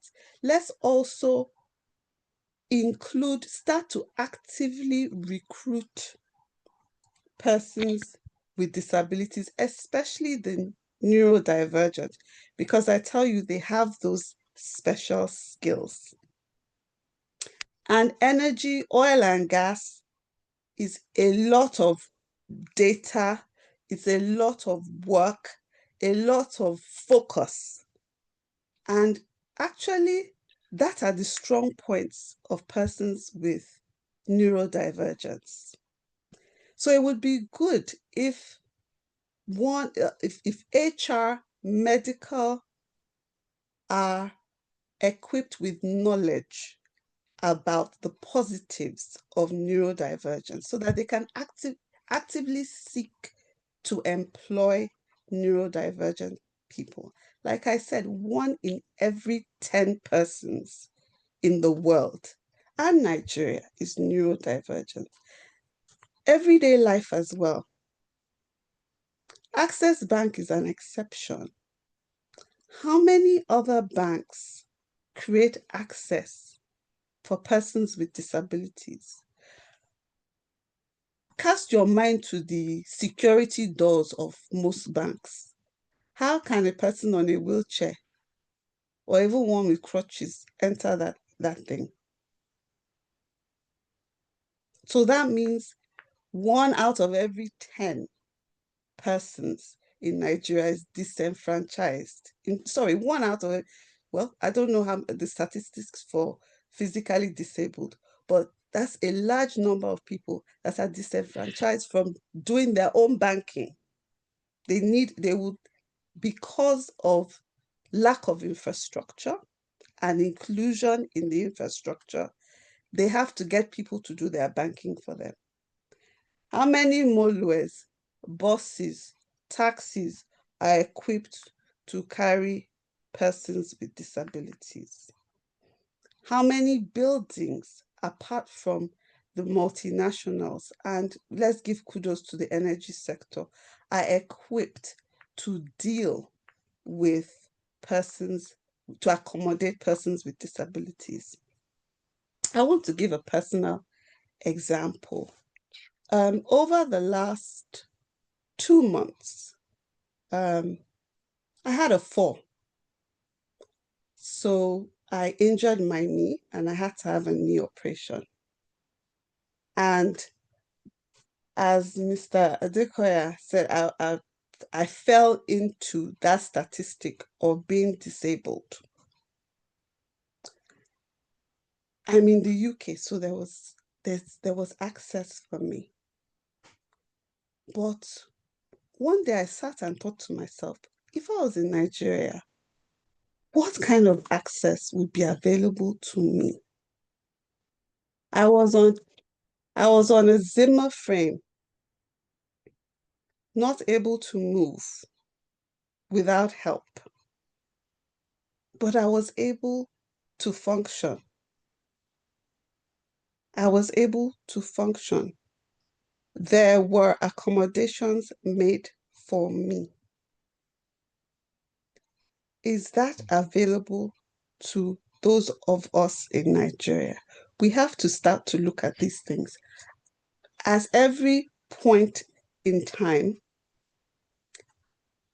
like Mr. Adekoya said, injuries could happen, like what happened to me. Are there even handicapped toilets in public buildings? With my disability, with my knee injury, I couldn't use a normal toilet. I had to start using a disabled toilet because of my knee injury during this period. And it occurred to me that if I was in Nigeria, I wouldn't be able to do most things. But because they've gone far enough, every major building has disability toilets, disability access. So I was able to go on with life. I could get on the bus. The bus will wait for you. There's a special seating space for persons with disabilities. Everybody will move. As you come in, they move to give you space to sit. We need to get to the point where everyday life becomes inclusive for persons with disability. So just to round up again, for me, inclusion requires action, monitoring, and enforcement, especially in the area of everyday life, the workplace, and education. Thank you. Thank you very much. Thank you very much. That was a whole lot, and you capped it around the inclusion. And many organizations may claim to be inclusive too. But I'll go to Madam Chinelo now in 2 minutes. Just a build up of the discussion with Ifueko. So like I said, many organizations claim to be inclusive, and now we are like branding Total Energies, not branding, it's truth actually, and also Renaissance and other IOCs for being inclusive. But we also know we are also pushing towards local content in the energy space, and not just in the energy space, in the whole thing. From your D&I leadership perspective, what practical cultural shifts do you think is needed in the workplace to make inclusion a norm, a culture, rather than just an afterthought.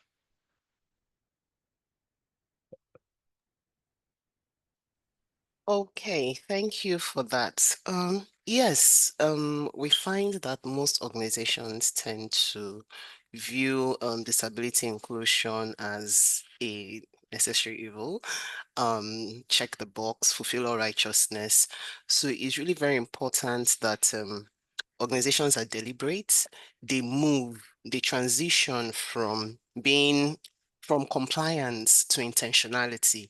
They need to transition from mere performative gestures to actual transformational actions and behaviors that tell the story. So even, for example, based on what Ms. Ijama said about designing your structures, you need to have that at the back of your mind that beyond accommodation, you should also have anticipation. You may not have people with disabilities as of now, doesn't mean you will not have them. After all, Razak told us that 15% of Nigerians are persons with disability, and one way or the other, we are related with people that are that have disabilities. So it is inevitable that these accommodations become necessary. It is inevitable that we'll have to start relating and interfacing with people with disabilities. So back to the question, how do we move? How do we change that mindset beyond tokenism, beyond sympathy, beyond checking the box? How can we make it a daily occurrence? And again, I reiterate again that the tone from the top matters a lot, especially when you want to drive cultural change. It's important that people see that visible leadership commitment to changing the narrative within the workplace. And it's also gratifying to note that in Razak's presentation, he mentioned that leadership is one of the key things, one of the best practices that you need to adopt if you want to change the mindset around disability inclusion on a day-to-day basis in the workplace.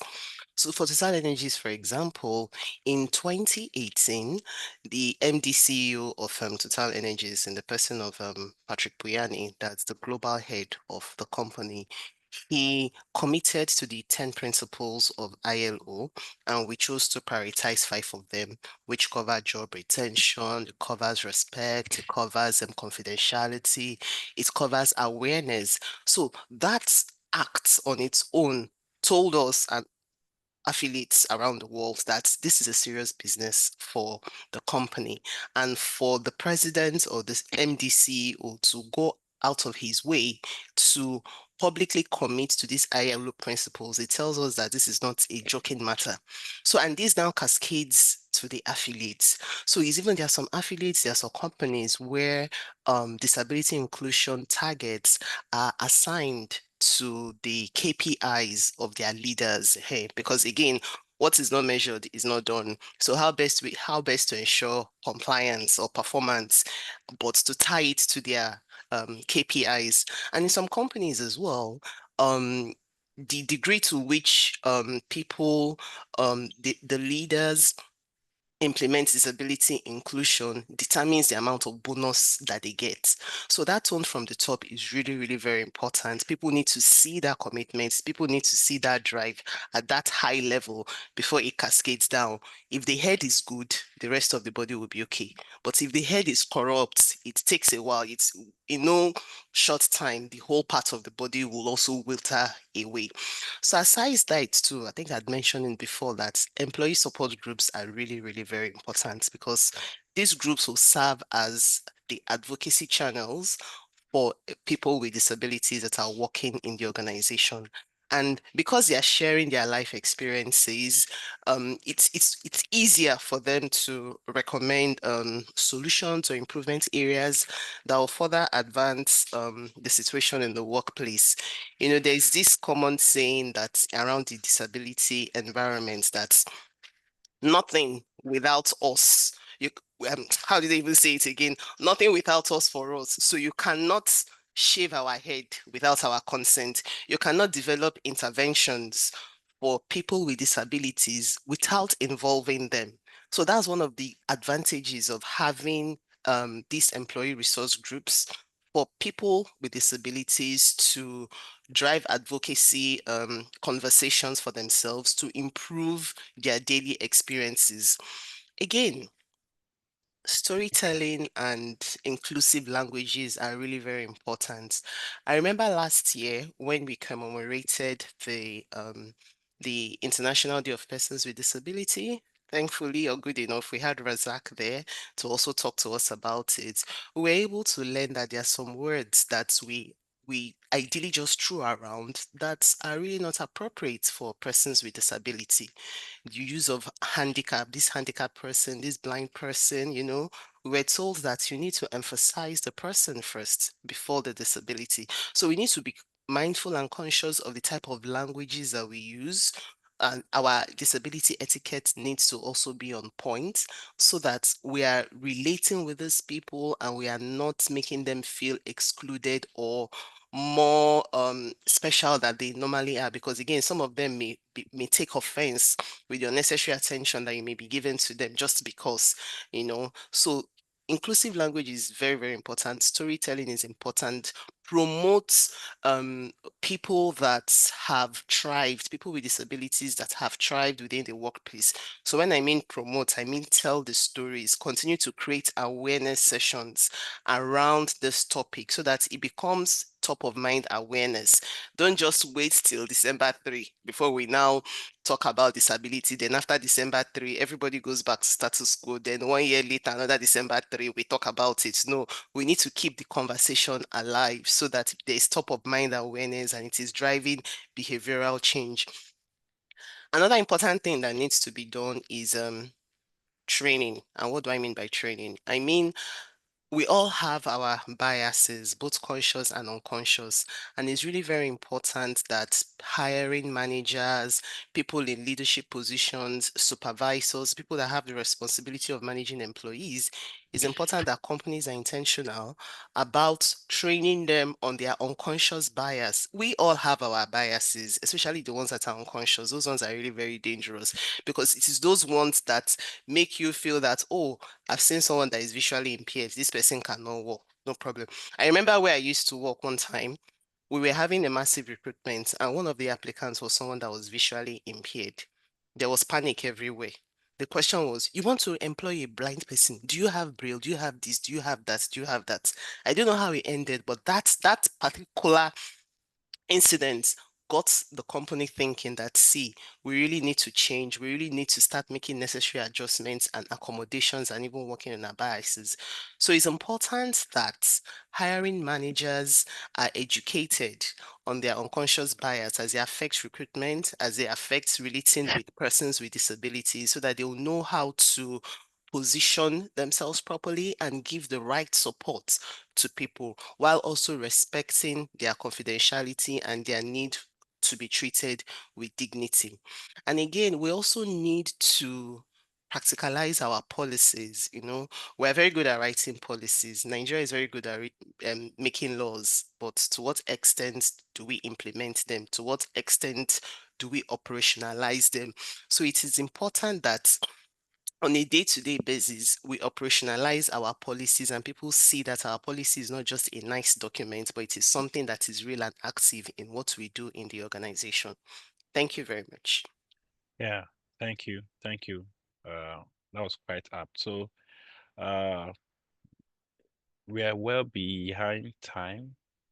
So just move to so I will just wrap it up. Dr. Adedayo.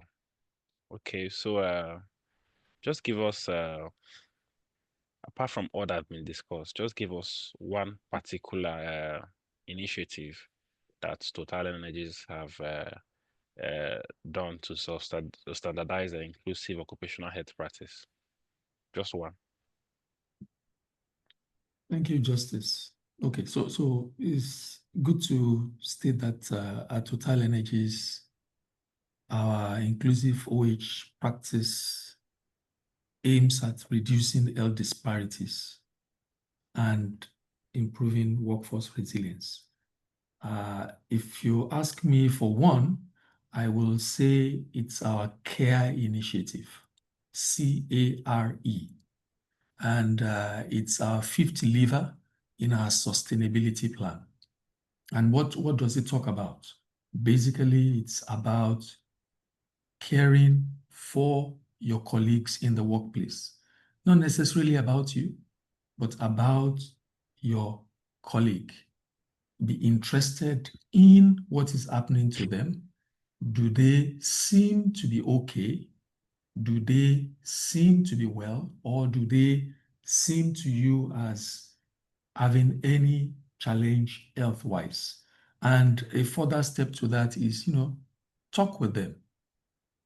Try to encourage them. And in some situations,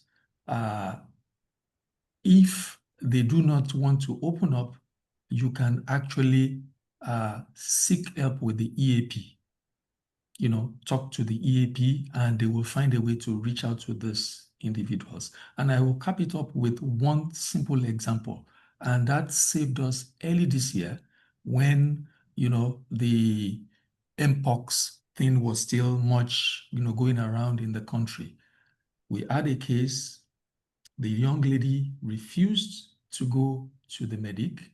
His colleague told her to go. She still refused because she was unwell, she had some rashes, and she was in the camp.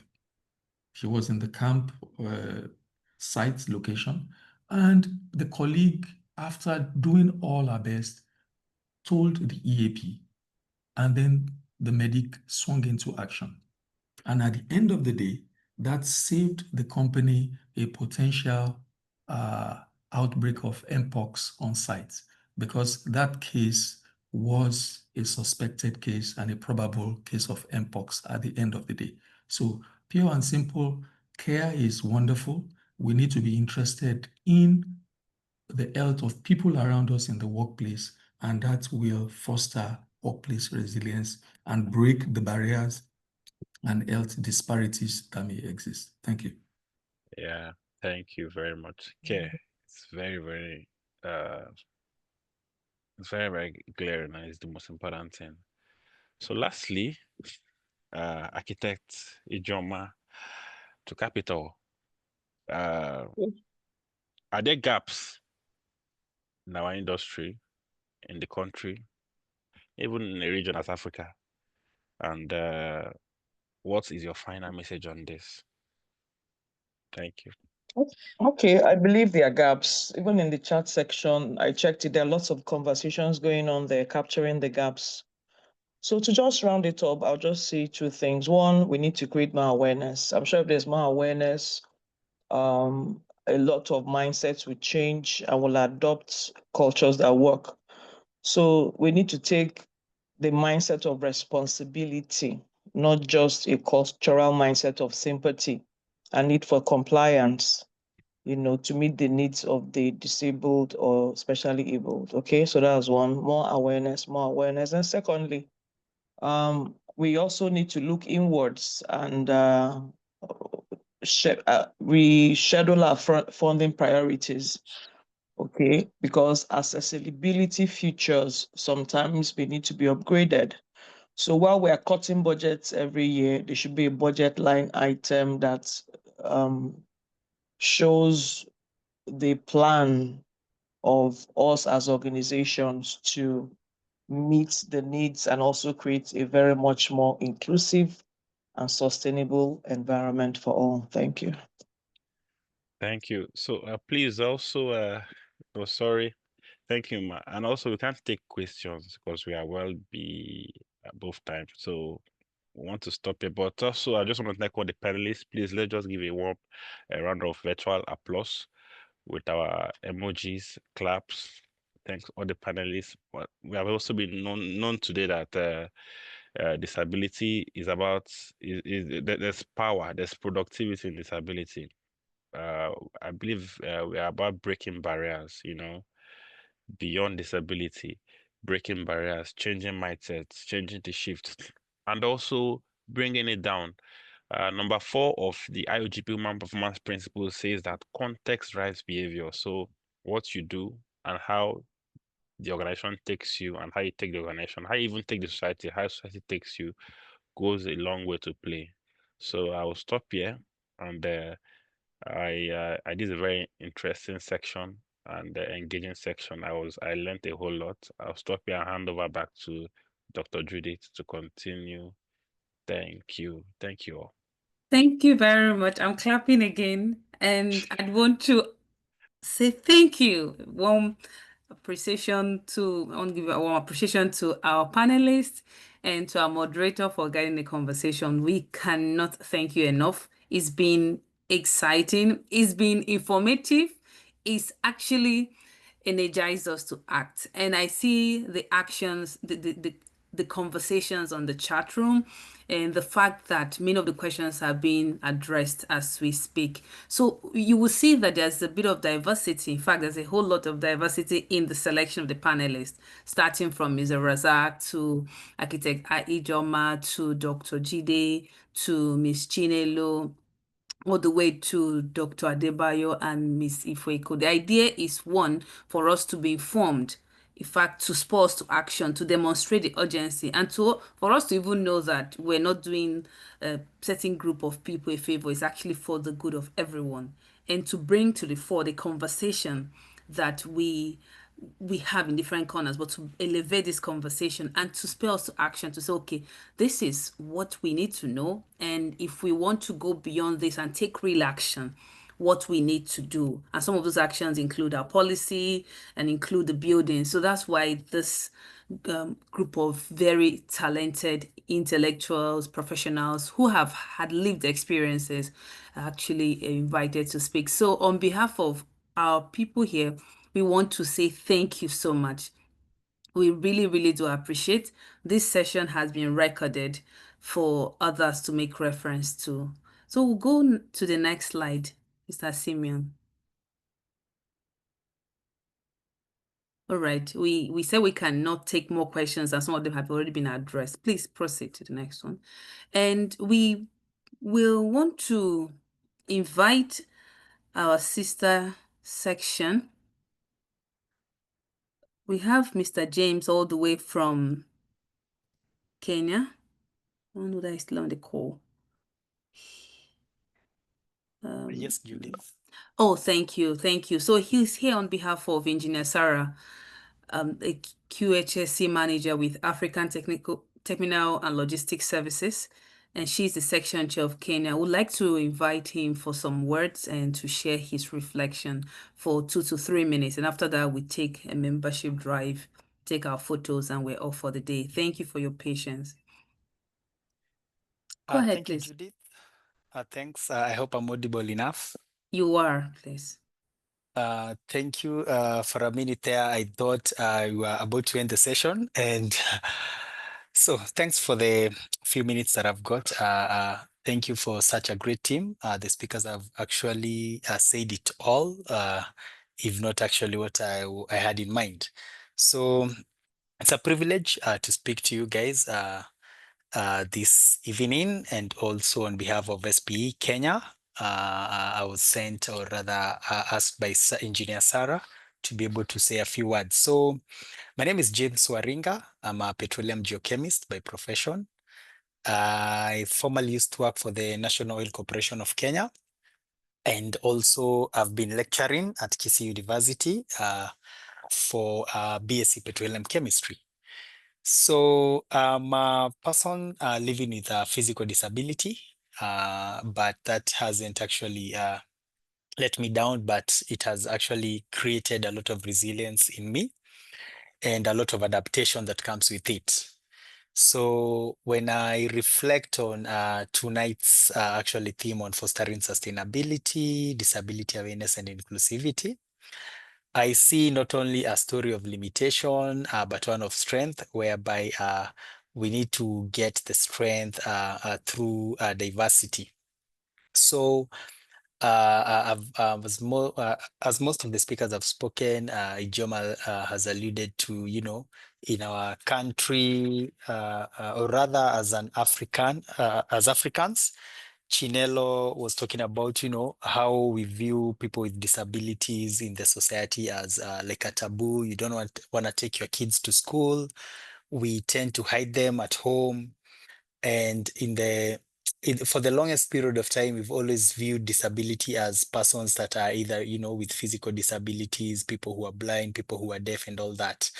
And tonight, White has talked a lot about, a different aspect of disability that has gained, a lot of publicity in the recent past, and people are trying to embrace and see how we can be able to have inclusion in the society as well as in the workplace.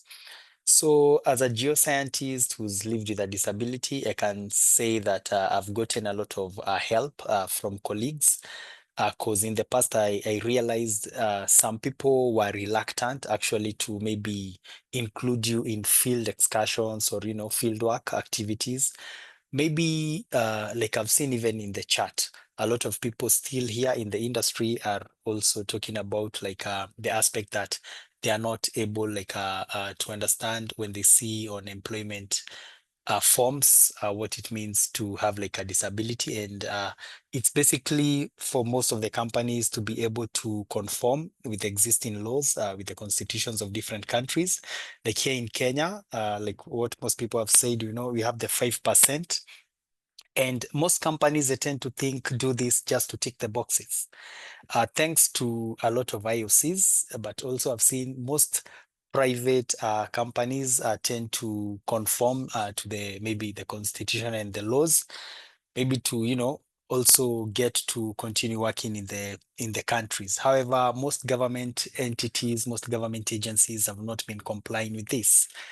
In Africa, and like maybe in the UK, like we've had, even in terms of our transport systems, we are yet to reach a point where we are able to make inclusion for persons living with disabilities, because most like in Kenya, most matatus, I'm yet to see a matatu that really caters for persons with disabilities, because even when you're boarding a matatu, you need still to climb the staircase. It might be one or two for the matatu, but it's still an issue. So you feel it's like you're neglected. You feel like you are an outsider compared to the other people, even on the seating arrangement, even in terms of our infrastructure. You find that most of the roads are being built, but you don't even have walkways or paths that actually are able to consider maybe people who use not even crutches, but even people who use wheelchairs. You find you have a lot of roads that maybe you have a lot of manholes that are left open. So it's actually a disaster. Like currently we have rains here in Kenya, and it's actually a disaster when you're even using crutches and you're moving about, because you never know where you have a manhole that is open. So like even me, there's a time I was doing a walk and I ended up, one of the crutches, I thought I was stepping on normal farm ground, but I ended up in a ditch with one of the crutches. And, it becomes someone, and you have to, be more resilient and forge forward and try to move on. So within the petroleum and the geoscience sector, I think inclusion goes beyond ramps and accessibility tools. It's more about maybe creating a culture that sees potential before difference. Like I don't know if it was Chinele or Ijeoma who was saying that, we need to see the human being first before we see the disability or whatever it is that someone, is not able to perform outright 100%. So whether it's a blind professional using tactile geological maps, maybe hearing impairment engineers, collaborating through digital captioning tools, or even mobility issues, through maybe you can be able to conduct a lot of works remotely, modeling, analysis, and all that. However, we need to look at inclusion in terms of creativity, in terms of excellence, in terms of what all these people can be able to bring to the table. So true inclusion for me means designing with intention. Like we've had the architect talking about, spaces, and how we've had a lot of, society disabling people through systemic barriers. So we need not just to remove the barriers, but also to unlock the potential in these people. It's about maybe shifting from, accommodating people with disabilities to empowering empowering diverse professionals, maybe to lead teams of people, to inspire teams of people, and also now, to achieve the objective of the whole objective of a company. So inclusion in essence is sustainability, because a sustainable organization, like a sustainable ecosystem, of course, will end up thriving, or rather thriving on diversity. So when different perspectives meet, people with varying abilities, experiences, and ways of thinking, we gain some form of resilience. We become more innovative, and we are able to create a balance and, include each and every one person, irrespective of where they're coming from, or irrespective of their differences. So throughout my journey, I've been able to work with colleagues through their support.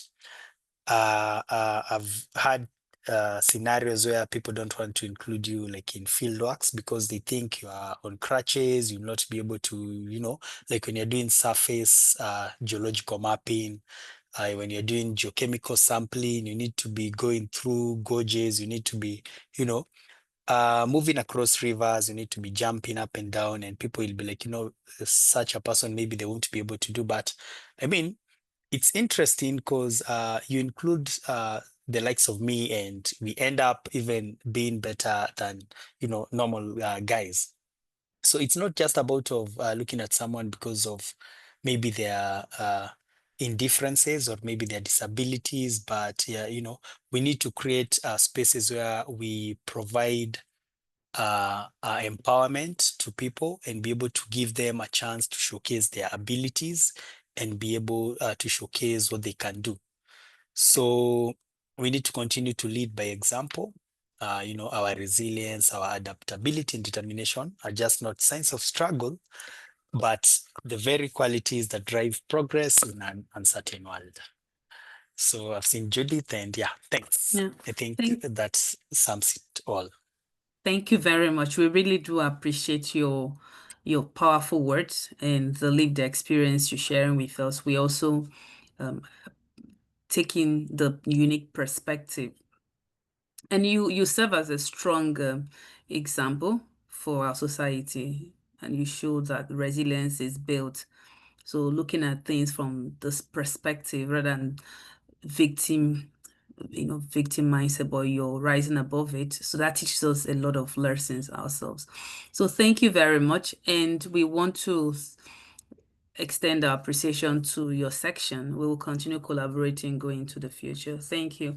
So moving on to the next one, we would want to show an early view of another event we're planning. Just like we mentioned earlier, we have a number of activities targeted at different persons and different segments of the society. For the next one, we have an event. We want to celebrate International Men's Day. This year's theme is celebrating men and boys. And the question is, why do we want to do this? It's very important. You can see that all over the world, there's a lot of emphasis on boys and on men. I mean, over the years, we've empowered women and women have grown, but also some men feel left out. Some boys feel left without guidance, especially if they are from homes of certain structure. So every year on November 19, there's this conversation around men and boys. Last year we had one, it was very well received. It was about mental health and speaking up. So not to speak too much more about this is our Anticipate flyer. Would flesh out the details and would like to please invite you in advance. I'd like to invite our membership chair, Miss Ella, for the membership drive. And after that, please, Simeon, could you take our photos? Thank you. Thank you very much, Dr. Judith. Good evening, everyone. Before I begin the membership drive, I just want to say a big thank you to the speakers, the panel session, the keynote address, everything just really drove home the importance of inclusion and, just personally, the importance of whatever you're doing, ensure that you're mindful of those around you, particularly those that may have one disability or the other. And like one of the speakers rightly said, blind disabilities or even the obvious ones. So yeah, this was a really, really, really impactful session. So I'll quickly go to our SP membership drive. So basically, I'm just trying to encourage everyone on this call that is not an SP member to become an SP member today. SP is one of the biggest professional organizations globally, right? And one thing that stands out with SP when you compare with other organizations, which is quite obvious by these presentations today, is that SP is an inclusive community. So it's not just about sharing technical knowledge. You also ensure that every single person, despite whatever it is, they're able to contribute meaningfully and add value, which is the key goal of inclusion, right? You're not leaving anyone behind. So I'm sure I don't want to preach more than the Pope, but this is just an indication of why you need to be part of SP, a morally and societally focused and sound organizations. And of course, there are so many other benefits of being members of SP. There's career visibility, the live technical events, their enhanced industry knowledge, networking events, conferences, and whatnot. And you can be a member if you're a student, a recent graduate, you just started your career in the industry, or you're a senior professional. You can also be an SP member. So if you are joining for the first time, you would have to pay a joining fee of 69,000 naira, but subsequently yearly is 55,000 naira. So it's a bit expensive now because of the exchange rate. It used to be a lot cheaper, but as the dollar rates went up, the naira value also went up. So yeah, for students, it's actually free. So if you're still on the call, you can actually join for free. I will drop my details in the chat box so you can reach out to me and I'll be able to guide you through the process. Thank you very much. Over to you, Dr. Judith. Okay, my number and my email is on the screen, so you can just take a screen grab or a screenshot and reach out to me. Thank you. Thank you very much for that segment. So we'll take our photos, and that would be this. Take the photos in the closing remarks. Please, Simeon, I'll hand over to you to guide us through this section. Okay, thank you very much. So we'll just quickly take our photos. So for those who can turn on their video, so kindly turn on your video so that we'll snap our picture very quickly. So we're going to be doing it in the SPE way. So I'm going to say SPE and you say solutions. People, you might not be able to voice it out, but you can say it from your end. So the slogan is solutions, people, energy. So you do it with a thumbs up and I'll snap the picture. So let's go. Let's do it. For those whose video are already on, so we'll just quickly do snap the picture. So SPE. Solutions, people, energy. Energy. Oh, that's great. Thank you.